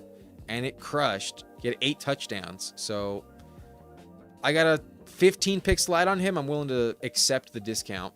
In half PPR, it feels better. But let's hope for the best as well, at least on this team. But good luck, K-Space. Appreciate you for hitting that like button. Thank you, as always. But it's 11:11. We've been live for only an hour and a half. It feels longer than that, but it's not that long. I probably have time for one more, but I'm going to do some more team reviews real quick. Game type with Lamar Jackson and Jaden Daniels, not afraid of the injury risk. With those two, in theory, an elite combo should pay off. But JCM, Chris Rodriguez, Aaron Jones, Tyjae Spears, Mike Washington, Nick Singleton, Braylon Allen, and Jalen Wright. This room definitely needed to have 8 of them. I do not feel good about enough of them to stop clicking the button. And you would assume you have great picks elsewhere. So quarterback is lit. Tight end has Bowers and Chigokonkwo stacked up, so that's pretty lit. Receiver has Puka, Flowers, Terry. Both of them are stacked up. Godwin, Stephon Diggs. So the double stack with Jaden and then Matthew Golden. Yep, I think stopping at 6 there, 8 running backs is the play. You got the volume. I think for a 2-8-6-2, this is a great one. This is a great 2-8-6-2. Phenomenal job. Based on the build, hard to think it's going to look any better. Especially with the JCM potential. You might just crush. So every week you would assume you can find one running back to hit, but in terms of player picks, these ones I don't like. I'm not in love with Mike Washington or Tyjae Spears. Aaron Jones also a little hard to trust, but at 140 I would take him too. And then C-Rod I do think has value. Same with JCM.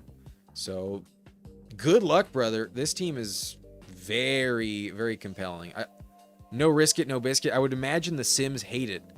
But if Daniels doesn't get hurt or Lamar just fucking crushes again, which is totally on the table, then this team definitely has a chance. Good luck, Game Tight. We got J-Lup, also a member. He's got Herbert, Baker Mayfield, and Jacoby Brissett. The briskets on this one. He's got Genty, Saquon, Bucky Irving, Chuba Hubbard, and Dylan Sampson. For the values, it's decent, but the fade on Bucky and Chuba has mostly been how I played it this year, so it does feel gross.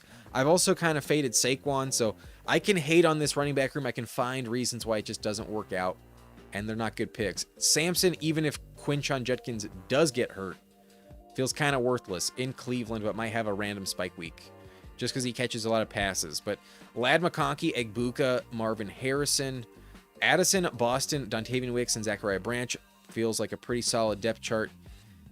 Egbuka and Harrison, though, feel a little riskier right now. And then Lad could just be a bad click like he was last season once again. But Kittle, Juwan Johnson, and Greg Dulcich. Valid way to play it.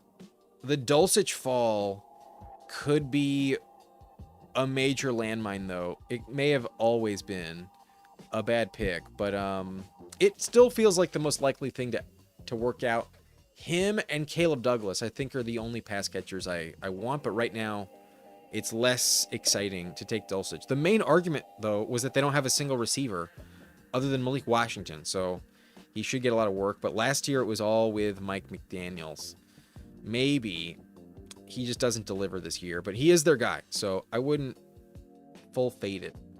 After all, could just work out, but Conmans, I just need Hurts to be MVP, then I'm okay. Sims definitely hate 0 running back. Typically, that's definitely the case. But Conman, you built your team with a very good Jalen Hurts stack. So I imagine once you lay in that bed, you just hope it stays warm for the night. But Niners fan, we got T-Law, Malik Willis, and Cam Ward. It's fine. It's probably perfectly fine. And Ward at 156, it is okay. It's not amazing, but it's okay. T-Law and Malik Willis have a lot of rushing upside. They could just be way better than it feels, but I don't know, something about the color of these jerseys. The color palette, I think, is what sends it, and then the bad haircut on T-Law also makes him feel like he loses aura. There's something about just seeing these three together. Feels a little gross, but just from like a raw stats standpoint and upside versus floor, it probably is perfectly fine. James Cook, Kenneth Walker, Rico Dowdle, Rashad White, and Zach Charbonnet. Love the Charbonnet pick. The Rashad pick right now is feeling a little bit tricky. They might need him to sit in and pass protect a lot. That might be his key to the field, but it does kind of feel like still JCM is probably a little bit better. And I don't like either of them very much anymore. I used to take a lot of Rashad. I've kind of stopped it. But the top three I love, and then Charbonnet could be super valuable. So to mix in Rashad, we'll have some floor. So not terrible. T. Higgins, Garrett Wilson, Rome Odunze, BTJ, strong top four. Wan'Dale Robinson with Cam Ward, Ted Hurst, and Keenan Allen. Very fun, very valid room. To start in the third round, I think it came together very nicely. The Rome pick could be super valuable, especially with the Burden injury. But then Andrews, AJ Barner, Gunnar Helm, kind of like my team, kind of mid at tight end, and the Andrews selection doesn't feel like it's amazing. So who knows what'll happen there? But Barner and Helm, fine clicks in their own right. Helm above ADP though, I haven't been doing as much myself. But I took Terrence Ferguson 10 picks above ADP. Who am I to judge? So very valid team. If quarterback does hit, then it's all going to come together. Good luck with the tight end room, though. There's a world where tight end just really mid and might be disappointing.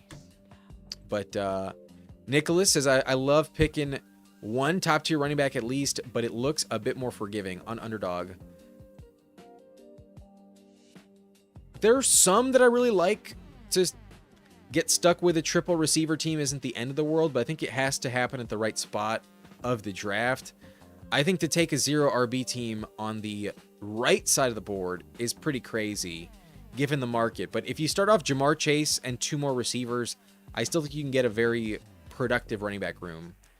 I think what I drafted with Jiri earlier today was an example of that. But what's up, Ruben? How we doing? The Iron Throne League will be live very shortly. Our 14-man league. That draft is about 9 days from now. Really looking forward to that. That channel is going to be awesome. I recommend y'all subscribe to the Iron Throne League right now. I think you will in the future. But we have a late stream going, and we still haven't cracked the 2-hour mark. So it's only 11:19. A draft usually takes about 35-40 minutes. But especially if we do the Badge Bros Brawl, it'll definitely probably be only a half hour till we're in this one. I think I'm going to do at least one BBB.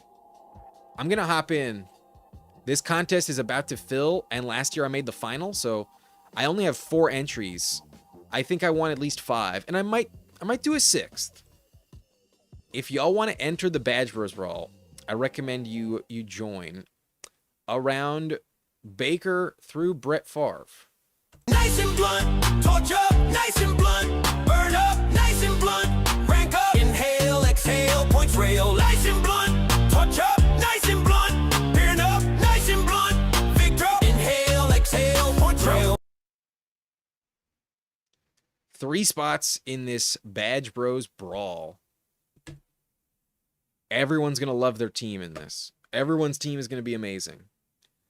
Just understand that. That is an automatic. You feel like your team is destined to advance.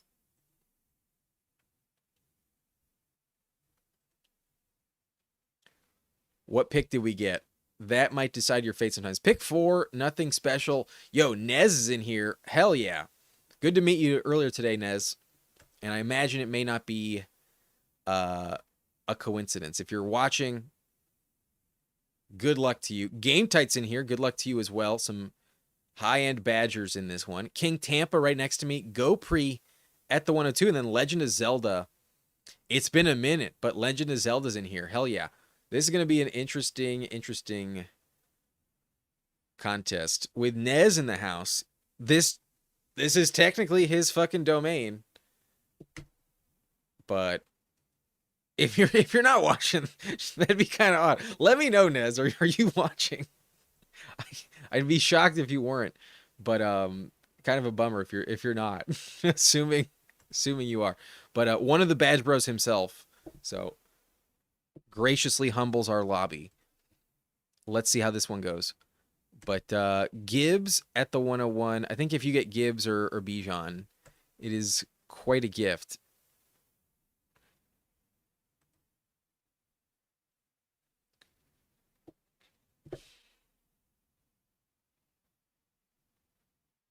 King Tampa, where are you going? He goes Jamar. Y'all might not understand this, but I'm going to take Bowers. I'm going to take Brock Bowers at pick 4. What's my hottest take for this season? It's that Justin Herbert's the MVP. But I don't know if that's the hottest take imaginable. I've seen some other people mention that. But I fully believe it. I wholeheartedly believe that. In my veins.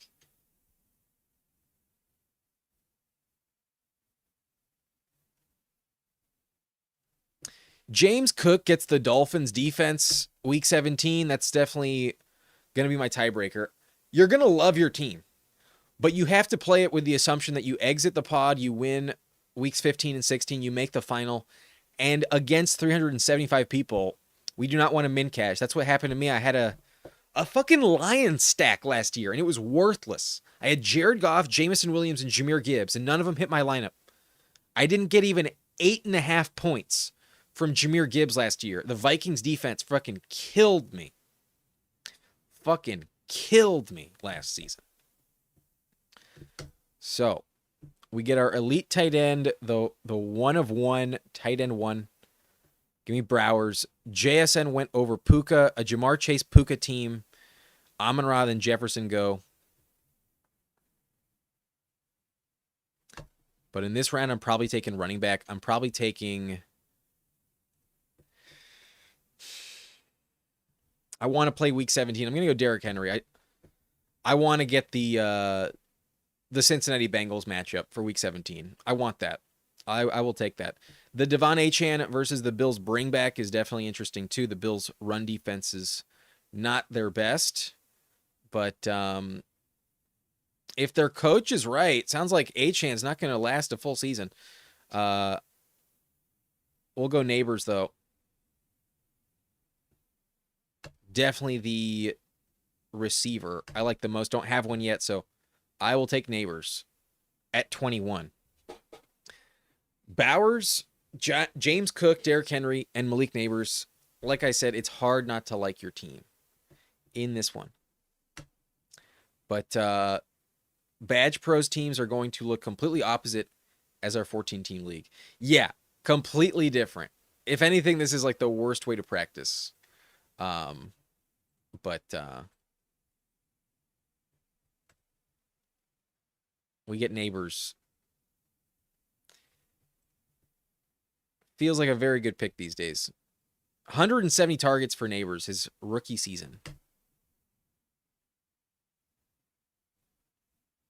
he stays healthy, that should repeat. There's no one to compete with him. I will mix in Drake London, though. We're just locking up a lot of points. As long as London stays healthy, he should be top 10 on the season in total points. A very clear, like, first read target share type of guy. There's just not enough guys to threaten him for workload. But Game Tight has yet to draft a receiver, goes 5 straight running backs, and then Colston Loveland.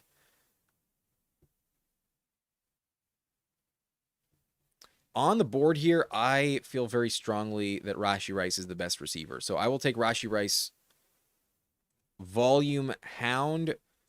Oh, injury prone. Might just be a bad pick because he doesn't stay healthy. But when he's on the field, he's a top 5 receiver on a points per game basis. So, oh, what could be if he just stays healthy? I think he will. Might just be a crash and burn season out of the Chiefs. That's also possible, on the table for sure. Last year, that's what happened. They only had 6 wins, but Rashee should help them get to a higher win total. Would have liked to pair him with Ladd McConkey, honestly, but I think we'll just mix in a Breece Hall. I need some volume at running back, and there's not that many guys with the ceiling of Breece Hall remaining. So he's not my favorite pick in general, but at pick 40, it feels way better than where I'm typically taking him. He goes after Scatabo in this one. That's what I believe kind of should happen. So the fall on Breece Hall will take him at 40 and not look back. That feels pretty sweet. We do have a second week 13 bye at running back, so who knows about that, but only a 3-pick slide on Breece Hall. Not too crazy, but it is something. I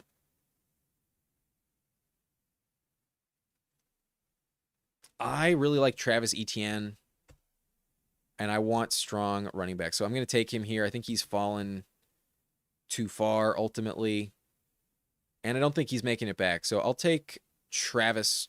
We'll stay balanced. Our 4th running back, we have 3 receivers, 1 elite tight end, and Tyler Warren has already come off the board at 37 overall.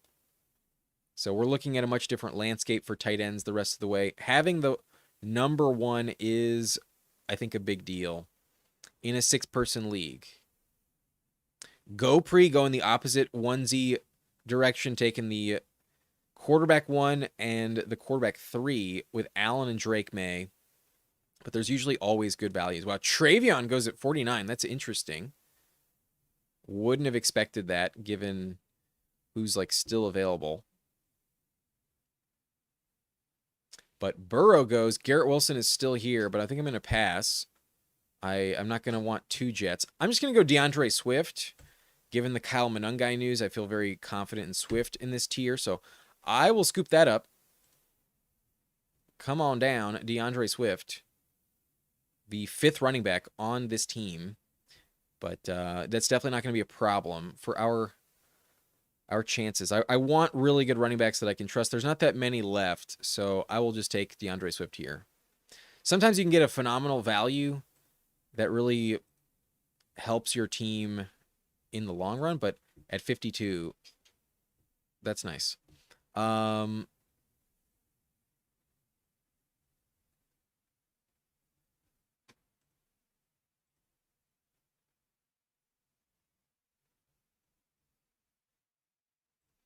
take JMO. I'll take Jameson Williams. Go back to the Lions. Should have a dog shit defense again. Probably going to need to be in a bunch of shootouts. Schedule's really nice, and they should be passing the ball a lot. Laporta will be healthier this year, but JMO offers us a stacking partner and also a little bring back action with Swifty here.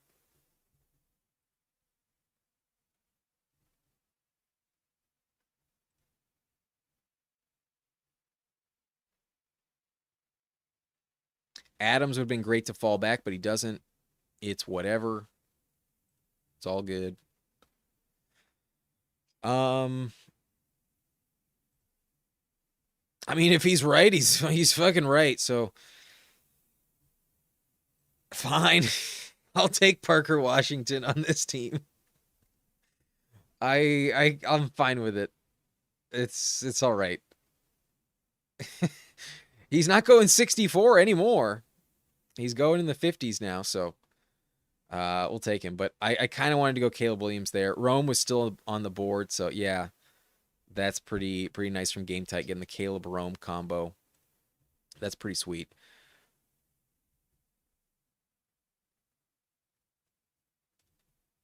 Getting both of the Jags, I think is pretty fun. We'll definitely take Trevor Lawrence on this one. At least that's the plan. We'll see if I get him, but uh, that's the expectation. Nope, not gonna happen. T-Law goes at 70. It was worth playing it. Worth going for it. But King Tampa might be watching. He has no Jaguars, just wants him. That's fine. There are other fish in the sea. Dart goes at 71, so one of my stacking partners is taken. Slight bummer.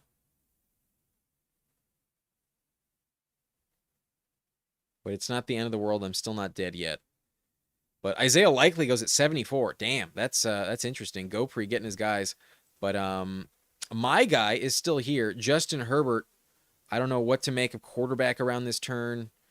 There's some teams with only one. That's game tight. I'll go Herbo.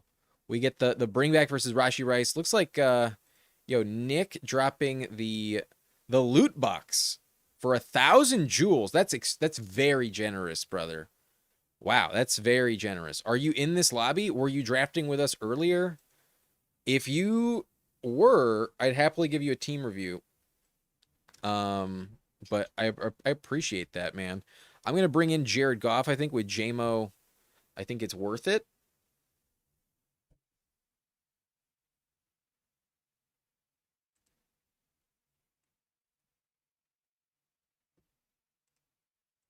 Actually, no, I'm going to go Patrick Mahomes. Yeah. I definitely rank Mahomes over Jared Goff. And now I just have that matchup set up. It's round 14. There's only 4 clicks left. I only have Bowers. I'm curious to see how Nez approaches it. If he takes another tight end or if he's fine just getting away with just 2.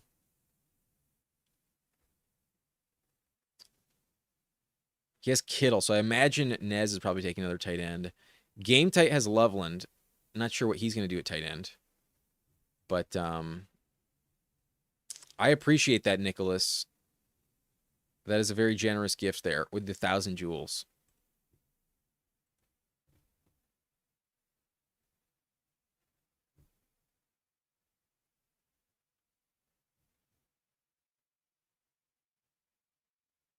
The plan for me here is to take Travis Kelce, but he gets sniped.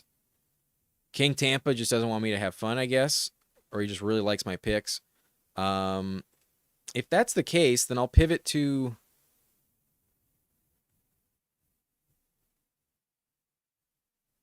I'll take the third quarterback. I'm going to go Jared Goff. With JMO. I think it's a good play. But alternating weeks between Parker Washington and Brian Thomas Jr., they get the Commanders defense week 17, so that's going to be lit. One of them is going off every fucking week. That's a really fun way to play. It would have been nicer to have T-Law, but just didn't go that way. It's all fine. JMO with Goff. Last year, my Lion stack got me there. It was worthless in week 17, but it got me there. And then Rashi Rice with Mahomes, Herbert, the bring back. Would have loved Kincaid, but we don't get him.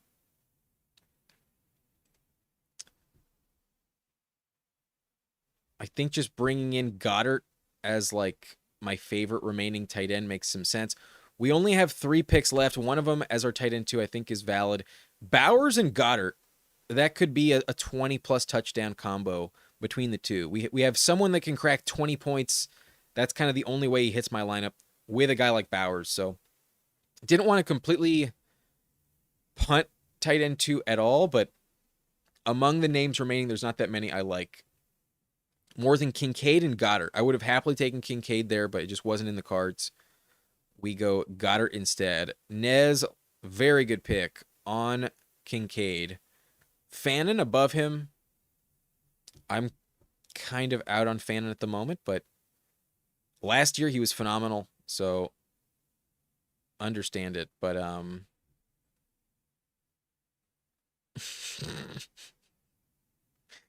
disbanded. You sent the hiding emoji for 10 jewels.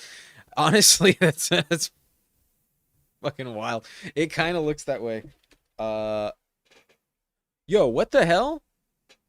Oh, okay. He has that apostrophe. I was like, where the fuck is Trey Harris? Why is he not on this thing? I'll go Trey Harris here. Complete my Herbert stack. We've got Herbert with Trey Harris, Mahomes with Rashi Rice, Goff with JMO, Cook, Derrick Henry, Brees Hall, Travis Etienne, and DeAndre Swift. Receiver, Malik Neighbors, Drake London, Rashi Rice, JMO, Parker Washington, Brian Thomas Jr., and then the very low-owned Trey Harris. I'm on the board for my last click, and I have plenty of time.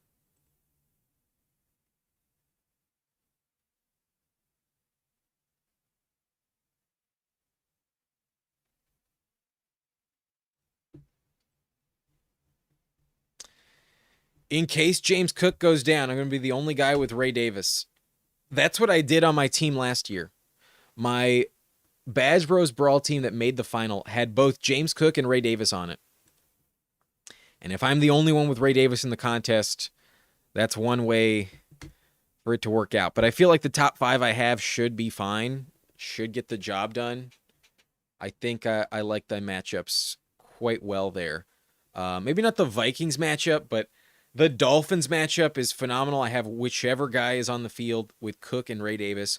The Bengals matchup, always elite. We got Derrick Henry for that. Should dominate. Brees Hall against the Vikings, who knows, but can drop 30 points any given week. We'll hope that it's on the way to the final. And then Travis against the Falcons. That defense doesn't scare you that much. And then Swift with the Monungai injury against the Lions. Their run defense is actually decent, but I trust Ben Johnson in the run-first offense. This is a very high advance piece, if you ask me. So love the running back room. Love the handcuff aspect with Cook and Ray Day. Receiver, let's trust Neighbors to stay healthy. London there, really high-end points. Rashi Rice, any given week, can be a top 3 play, if not a top 5 play on the season. Jamison Williams, all or nothing, spike week guy. Parker Washington and Brian Thomas, one of the two should hit every week. So I like the two of them together, honestly, a lot. And then Trey Harris here, the lesser owned Herbert stack. Definitely wanted someone. I am becoming a big truther on Trey Harris. Brock Bowers and Dallas Goedert, elite tight end room. Always going to like our teams in the Badge Bros Brawl. That's just how it goes. I like the Week 17 correlation. I like my matchups for Week 17 a lot. At receiver, we get the Cowboys secondary. That's not impressive. The Saints secondary is pretty bad. The Chiefs are against the Chargers. Their secondary is interesting, but their defense might not be as good this year. JMO in the Chicago wind could be a problem, though, but always high upside, shootout potential at least. And then against the Commanders, one of these two is popping off.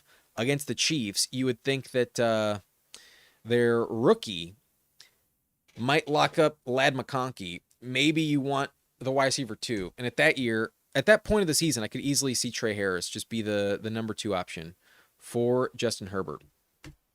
I don't know how much they really trust Quentin Johnston actually, but Nicholas says, yeah, man, I like watching these live drafts. Who do you like for running backs in the 4-6 round range in a 10-team draft? I don't really have a favorite, so I'm interested in people's opinion. Definitely I like Scatabo in that range. I like Travis Etienne in that range. It's not going to be that much different than in a 10-team league. So that would be pick 31 through 60.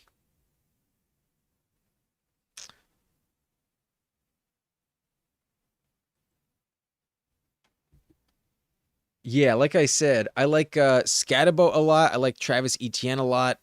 I think DeAndre Swift is a smash. I think Montgomery's a very safe pick. And I think Baishal Tootin probably does deliver. But if Kyron is still in that range, he's a really good pick. Javonte needs to stay healthy, but he probably delivers too. I'm not the biggest Josh Jacobs fan. But the ones I really like the most in that range for sure are Scatabo, Travis Etienne, DeAndre Swift, Montgomery, and Beischel Tootin would be at the end of that list. But Kyron, if he's in that part of the draft, if you get him 4th round, I would take him with conviction. He's just usually going in the 3rd, I imagine. But thank you for joining us, Anthony. Appreciate that. And have a good night as well. We have Disband says Emo's favorite. Who do we take? Who's Emo's favorite? Ray Day? Maybe it's Ray Day. But drafting a puppy, Christian. I might do one more BBB, honestly, because these ones go really fast. And Game Tight gets a team review. CMC, Genty, Ken Walker, Hampton, and Jeremiah Love. Really elite 5 running back room. He drafted 2 more. He took Warren and Blake Corum. Might have gone a little too heavy on it, but don't mind it. Loveland is the tight end with Andrews. The Bengals matchup is the only redeeming factor on Andrews right now. But quarterback with Caleb stacked up with Rome, and then Malik Willis might not be enough. Might actually not be enough in this one. But Egbuka, Tet McMillan, Garrett Wilson, Terry McLaurin, Rome Dunze, Carnell Tate, and Marvin Harrison. Receivers fine. Quarterback kind of scares me. There's a world where Caleb just isn't consistent enough and Malik just doesn't deliver. So I actually worry about these quarterbacks. But yo, okay, Disband. You said it. I didn't say it. You said it. We got Gopri in here. He's a member with Allen, Drake May, and Jackson Dart, elite quarterback room. Running backs with Bijan, Chase Brown, Javante, Beischel Tootin, and Ramondre Stevenson. Pretty decent, pretty balanced. And then Laporta, Likely, and Hunter Henry. Some stacks and Laporta.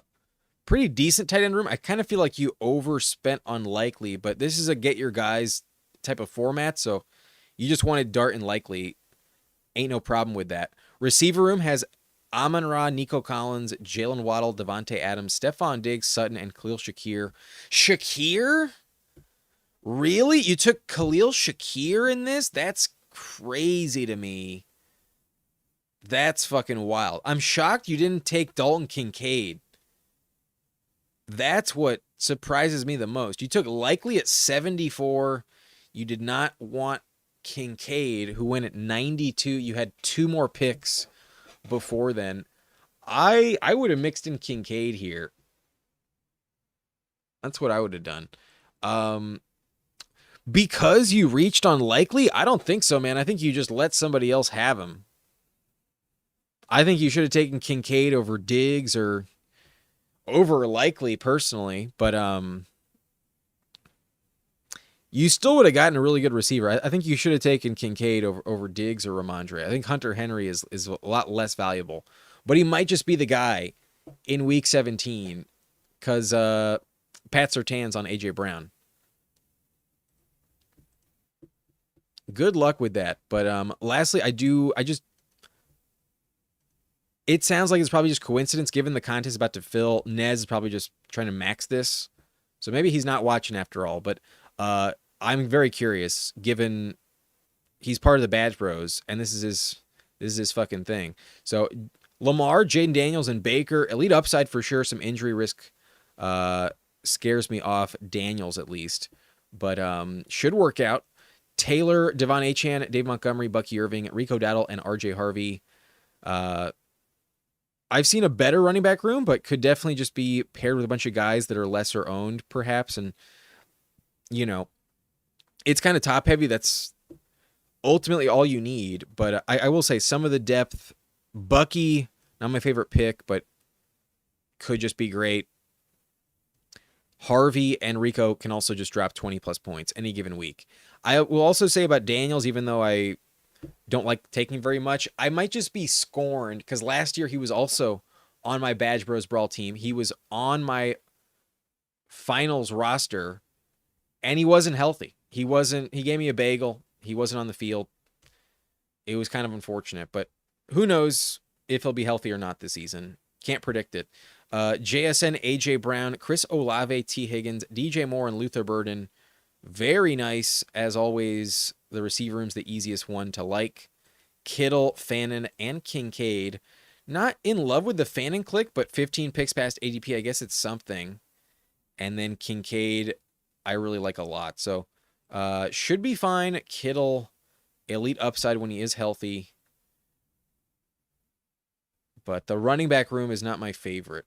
I'll say that. It's got enough to make it work, but I do think there's some better running back rooms for sure in this lobby. He might have gotten kind of screwed because Game Tight really hammered the button in the first 5 rounds. Game Tight never relented at running back, and that might decide this lobby. I'm glad that I got 5 running backs by Swift, because having the second best running back room in this pod feels pretty good. All right. It is going to fill. Y'all may not love it, but I'm actually going to do one more Badge Bros. They go quickly, and I've only done 5 on the season. That feels too low. So I'm going to hop in. We will draft in about 10 seconds. Nice and blunt, torch up, nice and blunt, burn up, nice and blunt, rank up, inhale, exhale, points rail, nice and blunt, torch up, nice and blunt, burn up, nice and blunt, victor, inhale, exhale, points rail. Last draft of the night. Definitely the last draft of the night.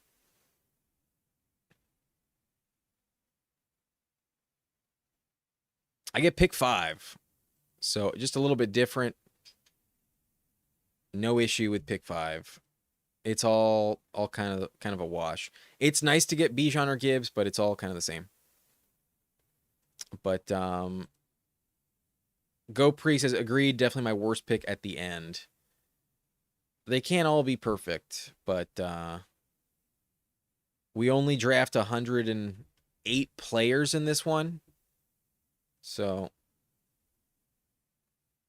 I mean, Ray Davis could be worthless. You know, I might have drafted a 0 myself, but the Bills handcuff could just be a league winner. But what's up, Slayton? How we doing? Been listening from work and liking last few. Rarely getting home in time. Appreciate you popping in. Nice to see you, Slayton, as always. We have Amos Ramus. Christian is in here. Binks is in here. King Cause is in here. Game Tight in here one more time. And then Sad Boy Cubone at pick 6. Good luck, everyone. Good luck.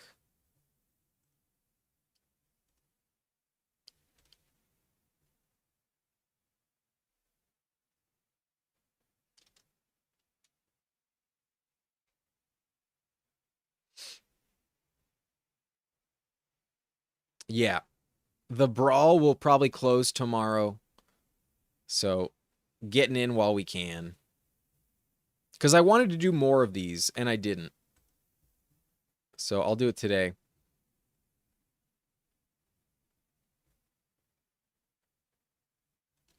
I just took Bowers at 4. I'll take Taylor instead.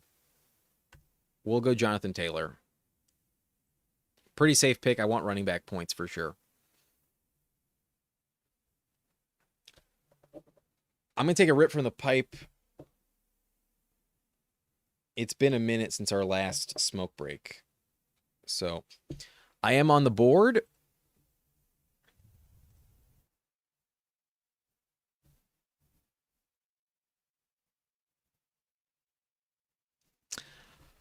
I'll tack on Brock Bowers. Let's take him. ADP is at pick 10, but I think he's a huge advantage in this thing. I think he's a really good pick in this. But Genty goes at 9, Amon-Ra at 10.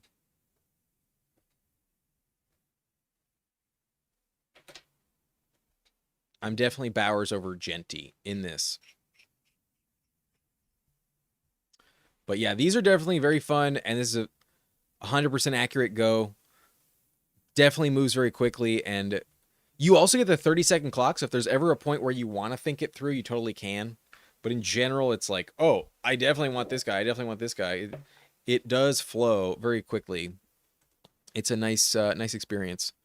But Derrick Henry goes. I will take Hampton first.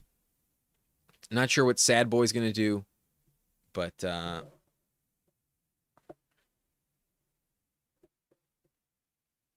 I want Hampton on this team. He goes Saquon. If he doesn't take Achane, I'll take him. But if I'm stuck with someone other than Achane, it's AJ Brown, and that's also pretty fine.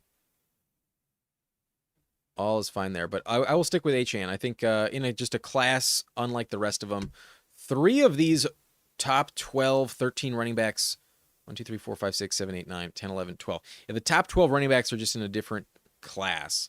So we have 3 of them. We're playing it like a bit more of a daily slate in a way. And getting guys before the tier breaks is definitely nice. I think I'm going to pass on running back for a little while, and then we'll get back in. It'll be a little bit different of a team. I don't want them all to be exactly the same. Structure-wise, player-wise, we have Bowers again, but the running back room is completely different this time, so it does feel decent. But since what disbanded? The more the summer lingers, says Slayton, the more I convince myself JSN might just be the next big thing. Also, wish Hubbard was ADP 100 this whole time. I'd actually have shares of him then. I know, I don't really want to take Chuba Hubbard anymore, but if I'm going to do it, now's probably the right time. We took Rashi on the last one. I'll go Chris Olave first. I do feel pretty safe about it. One of only 7 players last year to catch 100 receptions. And then Tyson went down. So Olave with the contract extension, very safe pick. The Kellen Moore receiver 1 should dominate. Feels like a really strong pick right now. Always has, but especially right now. The Falcons matchup in the final week, not bad. I could just take Rashi. I do rank him above the rest, but we just took him. It doesn't feel like my favorite way to go. If anything, I might just set up... Actually, no. I'm going to take Jeremiah Love. His playoff schedule is so effing good. And despite some injury concerns right now, if the chat was correct about that, I didn't notice that, but... I want him for his playoff schedule. That's what I really want. We get the bring back with Bowers and the Raiders week 17. That game should be very low defense with 2 teams that are just like playing for vibes and like trying to make the best of their season. That game should be really fun. Should be a shootout. So Love against Bowers week 17 is the play. There's not many running backs I like remaining, but Love is very talented. No question about that. I might be falling behind at receiver, but in this contest, I'm never going to be panicked about it. I think I'll still figure things out at wideout. But Ladd goes 34. Would have definitely taken Herbert with him later, so hoping he would have made it back to me. He doesn't. Egbuka off the board. Rashi Rice off the board. I will bring in Jalen Waddle for sure. Not the best matchup week 17 against Christian Gonzalez, but at this point, I kind of just need points to advance, and I don't want to be completely boxed out of the receiver position with guys I like. So I would assume Sad Boy Cubone, if he knows what he's doing, would have taken Waddle there if he wants a receiver. And he takes Breece Hall. I was not really interested in Breece. So that's fine. I hate the Vikings matchup for Garrett Wilson, so I think I'm going to pass on that.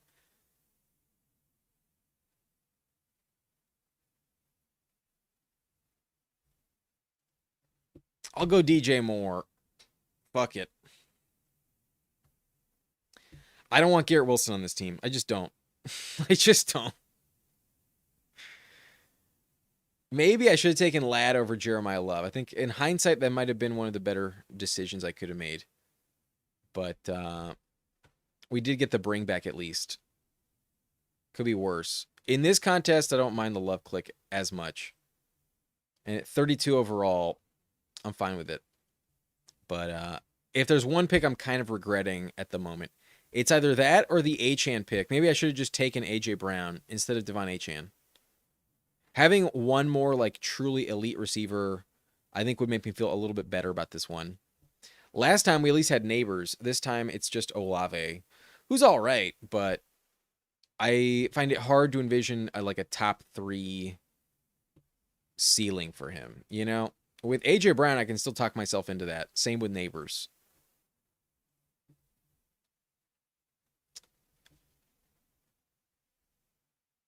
But the board is coming back around. Daniels goes to game tight. I'm going to grab Terry McLaurin. Younger than Evans, younger than Adams in a very good matchup, week 17 against the Jacksonville Jaguars. I am worried that his quarterback isn't going to be playing in that one, but still should deliver this season. Should pay off. So I'll take Terry, and then I think I'm going to take another Unk right after him, but he might get sniped here. Not sure what Sad Boy's going to do.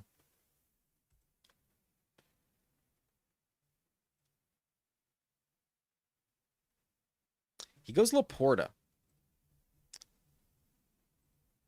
So I'll stick to my rankings. Even with an 11 pick slide on Tet McMillan, I don't really want him. I'd rather have Adams for touchdown production all season, and then I also way more prefer his Week 17 matchup.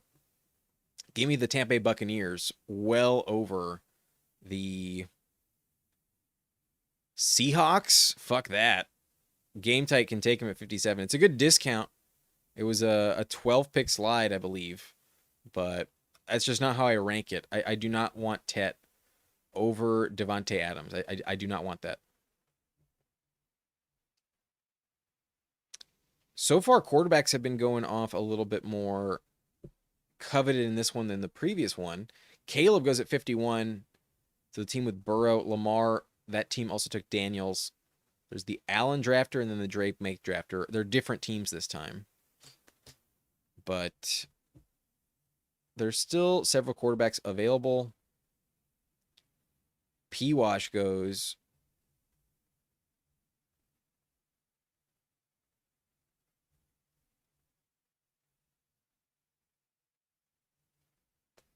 But disbanded. You've mentioned this many times. When's it going to happen, man? When's it going to happen?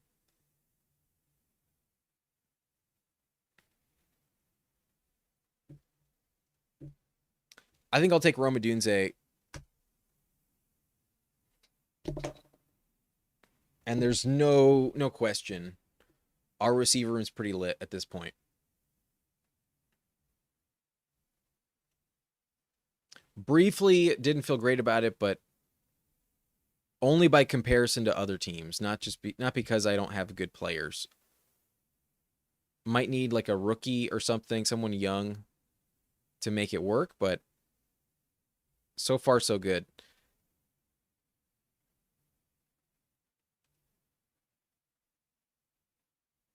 I might just do something I did on the last one and just take Herbert with Trey Harris again, but we'll go Herbert. Always a get your guys type of format, and my guy here is definitely Herbert. So I believe he's the MVP. Good value if that's correct. But playing for vibes. Speaking of vibes, let's take a rip, shall we? Let's do it.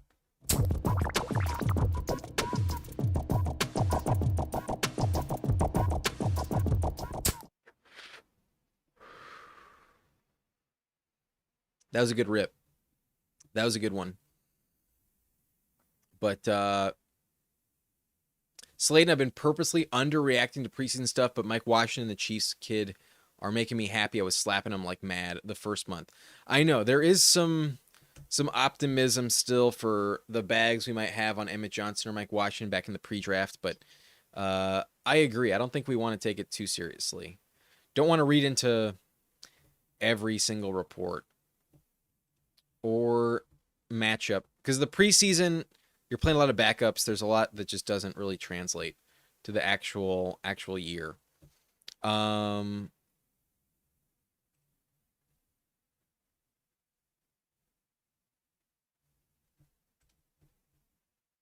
will take Brian Thomas. And then if he's still there, I'll take T-Law. We're in round 14. I might still take 8 receivers, though. But I might just call it with 1 tight end and only 2 quarterbacks. We have 1, 2, 3, 4, 5 picks left. So 1, 2, 3. I think we're looking at a 3, 5, 8, 2. I think that's what I'm looking at. The team that won it last year had a 3, 4, 8, 2. But Trevor Lawrence with BTJ. I want that Commanders matchup. That Commanders matchup week 17 is fucking fire. So I would have liked it better on the last team when we had both P-Wash and Brian Thomas, but I'm trusting my guy. I'm trusting my instincts. I'm taking T-Law with BTJ, and I'm happy about it. We do have 2 quarterbacks with a week 7 bye, so there is this factor. Maybe I need a third one because I don't want a bagel. Against only 5 other teams with really good quarterback play, I don't think I want any week with a bagel. So if anything, I want to plan this out a little bit. What are my week 7 matchups looking like?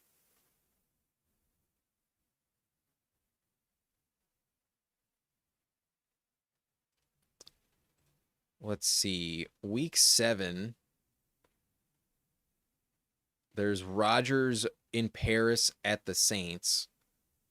There's Purdy at the Falcons. Purdy just went off the board, though. Shador at the Titans. I don't want either of them. Colts at the Vikings. Not great.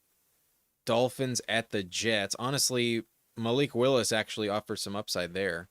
Baker's at the Panthers. Burrows at the Ravens. We got some time to think it through, but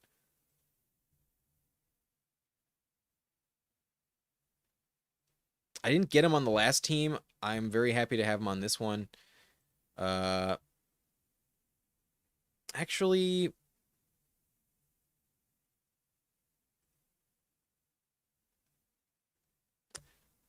I'm going to take a tight end here. I'm going to completely disregard ADP. We only have 4 picks left. I'm just going to take Brenton Strange and complete my stack.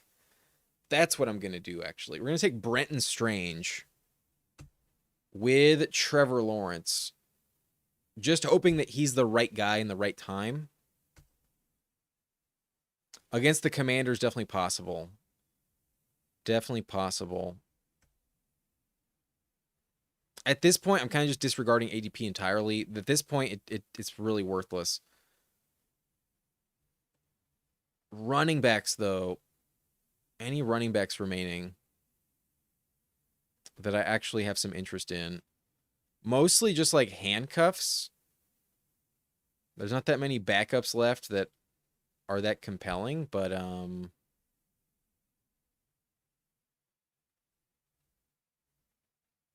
can definitely mix in handcuffs. Quarterbacks, though, now might be the last call. Oh no, Stafford's at Vegas. Stafford's the play. I have Adams. Stafford's 100% the play. The Rams are at Las Vegas, week 7. That's for sure what I want. Yeah, fuck the Malik Willis week 7 spot against the Jets. Even if he does outscore Matt Stafford that week on the season, it's not worth it. Stafford definitely is the move. Stafford will be at Las Vegas week 7. So, despite the bagel, I think I have the perfect fill-in. Elite matchup for Stafford. Only concern there is that they win so big that they bench their starters, but it is the Devontae Adams revenge game. He did not love his time in Las Vegas very much, and I don't think he's played them since. So that should be fun. Adams versus the Raiders with Stafford week 7. That should be sweet. 2 picks left. Only 2 picks left. And I will do it. I will do it for the second time in a row. We will get our Herbert Trey Harris stack. Very reliable hands. Something that QJ cannot say for himself. Also, I have Hampton. I almost forgot I had Hampton. We have the Herbert stack with Hampton too. That's pretty lit.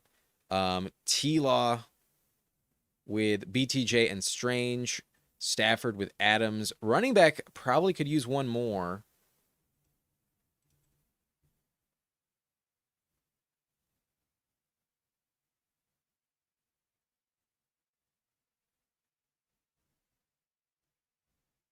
I think I'll go Kyle Manungai.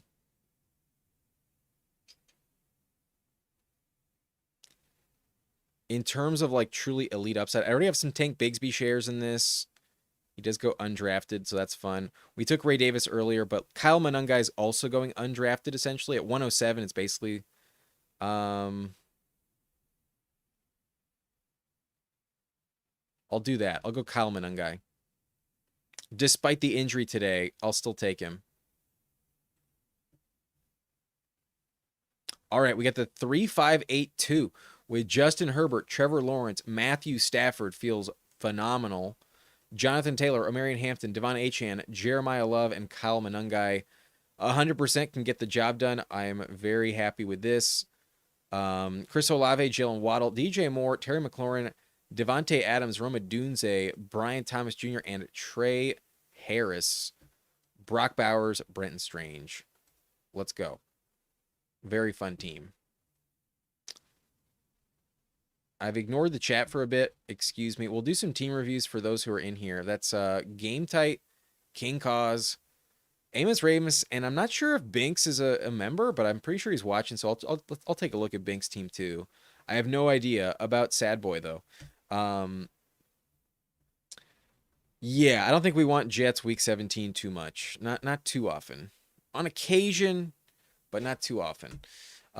If Tyson lives there, is talk Olave could reclaim more of a downfield role who could help his spike week potential at the cost of some of his floor. Yeah. I think at the moment Olave's a really good pick, but please Lord let Tyson live. I was a little into Pearsall. I'm almost 20. Oh, damn. It would suck to be hyper committed to both.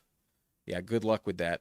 Mike says J-Lo definitely has hamstring. I think that's what you're saying. Should be good. Second half of the season might start slow. Definitely could start slow. Do I have a Discord? I do not. We have not set up a server there, but might do it in time. Might consider it. Nicholas says, I like Amon-Ra pick 8. I got him in my last 2 mocks. Amon-Ra is an extremely safe pick. Goff in the Chicago weather, week 17 could be a problem, though. That's the one reason I've kind of slowly cooled myself off of the Lions passing game for week 17. Could be a little tougher than we think because of the weather. But, man, I wish Kansas City landed somewhere else, but he's still going to shine at times. Yeah, Concepcion got the short end of the stick for sure. The Browns made things brutal for him and Denzel Boston. Not ideal with their quarterback situation. But, yeah, Stafford, I think, was a very smart pick there. In hindsight, helps my team a lot. And I think a very clutch pick, especially with Adams. It feels pretty sweet. But Ramos, my tight end room is cooked. Let's take a look. After Game Time, I think Game Time's the only actual member in the lobby, so he goes first. Sladen says, we understand you got to pay attention to a 6-team draft, not the chat. I've been a little higher than typical, and I can catch up pretty quickly, so sorry.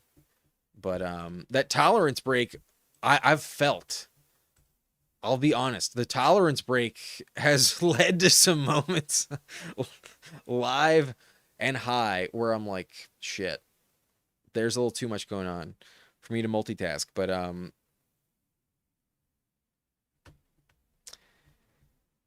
Amos Ramus gets a team review after Game Tight. We'll do that first. Lamar, Jaden, and Jackson Dart, very good running backs at QB. We have Christian McCaffrey, Ashton Genty, Derrick Henry, Javante, and Scatabo. Love it. Neighbors, Flowers, Tet at 57. At least it's a discount, but kind of speaks to how good he is, perhaps. Watson, Tate, Diggs, Tyson. Honestly, I think it could be a little bit better, but it's mostly just like player take, anti, Tet. And then Tate and Diggs feel kind of low upside. This Tyson situation right now feels kind of complicated, so there's a world where it could be a little bit better, but very viable. Kyle Pitts, Likely, and Andrews always like these teams, but there's a lot of stacks that make sense. As long as McCaffrey stays healthy, should be fine. A bit more risk, though, because of that. Christian with Drake May, Goff, and Purdy. Very nice. Gibbs, Cook, Kyron, Swift, Monty, and Warren. So perhaps some flat RB2s, but I do like scooping up Montgomery at 60 as your fifth. And then the Jalen Warren click, I don't understand. In this contest specifically, I think Warren's not very valuable at all because it's hard for him to hit a 20-pointer. I think you have to really shoot for ceiling or go low owned, and he's neither. So I don't love the Warren pick. I'm not going to sugarcoat that. That one is kind of off my board in this contest. But Jefferson, A.J. Brown, Drake London, Egbuka, Evans, and Mekhi Lemon. A little top heavy. I could also see Jefferson and Brown just kind of bust a little bit, not be totally worth these picks, but they should work out. Egbuka's kind of banged up. Evans is injury prone. Lemon's already hurt. And then London just a bad quarterback. So only 6. I prefer having more receivers in this than I think the 8 wideout in this actually is really nice, but 7 is mostly my minimum personally. I'd like to have more. So the third tight end sometimes is a problem, but it's not bad. I think it's the Jalen Warren click. I think Warren should have been another receiver. That's where I would have gone differently. Get someone very low owned. Make your team a bit more unique with maybe Stribling. Did Stribling go in this? Okay, Stribling did go. I was going to say, Stribling would have been a perfect selection in this, but he goes 95. 1 pick away. Bummer. What a bummer. I think that would have been a really good fit instead of Jalen Warren. But maybe Debo would have also been a good pivot. I think one more stack and making Warren a receiver would have been nice there. So round 17, kind of nitpicking, but in the top 100 overall, it is still relevant. And then King Cause, I believe, is watching. Burrow, Caleb, and Dak. Walker, Tootin, Quinshawn, Brooks, Ramondre, and Corum. Not bad. Pretty fine. Kind of mid, perhaps. The depth isn't the best I've seen. It could be a lot stronger, but it has some upside. Not my favorite running back room, given what we've seen so far in the lobby.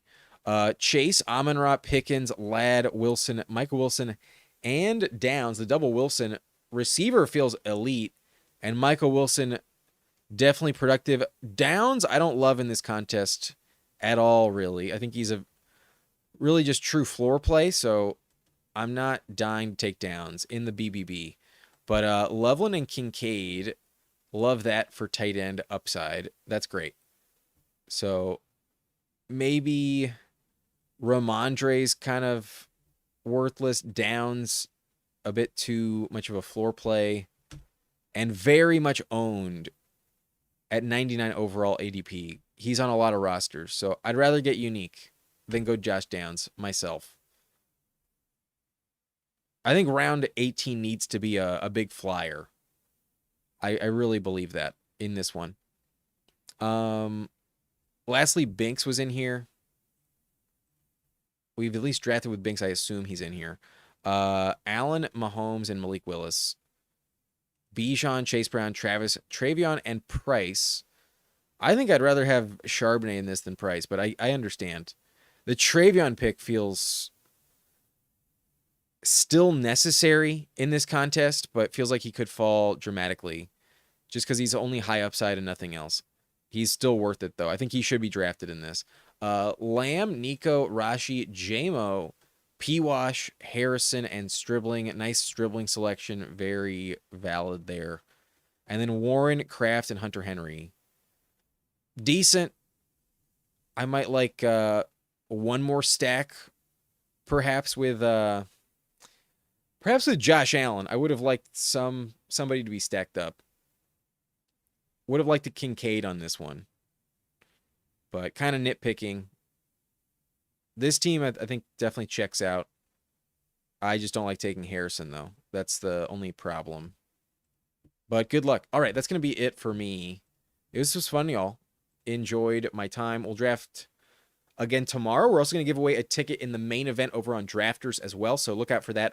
On Tuesday, we have a guest on the channel, Eric, Best Ball Guy. You know him as BBG. Will be joining the show.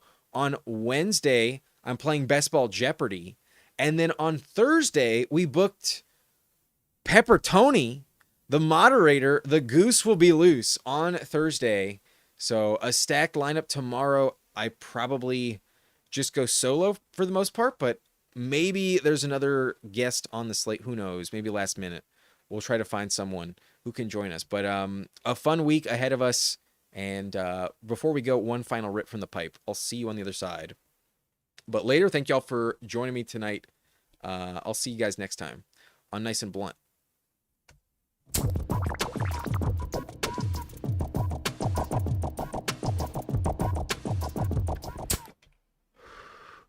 Peace.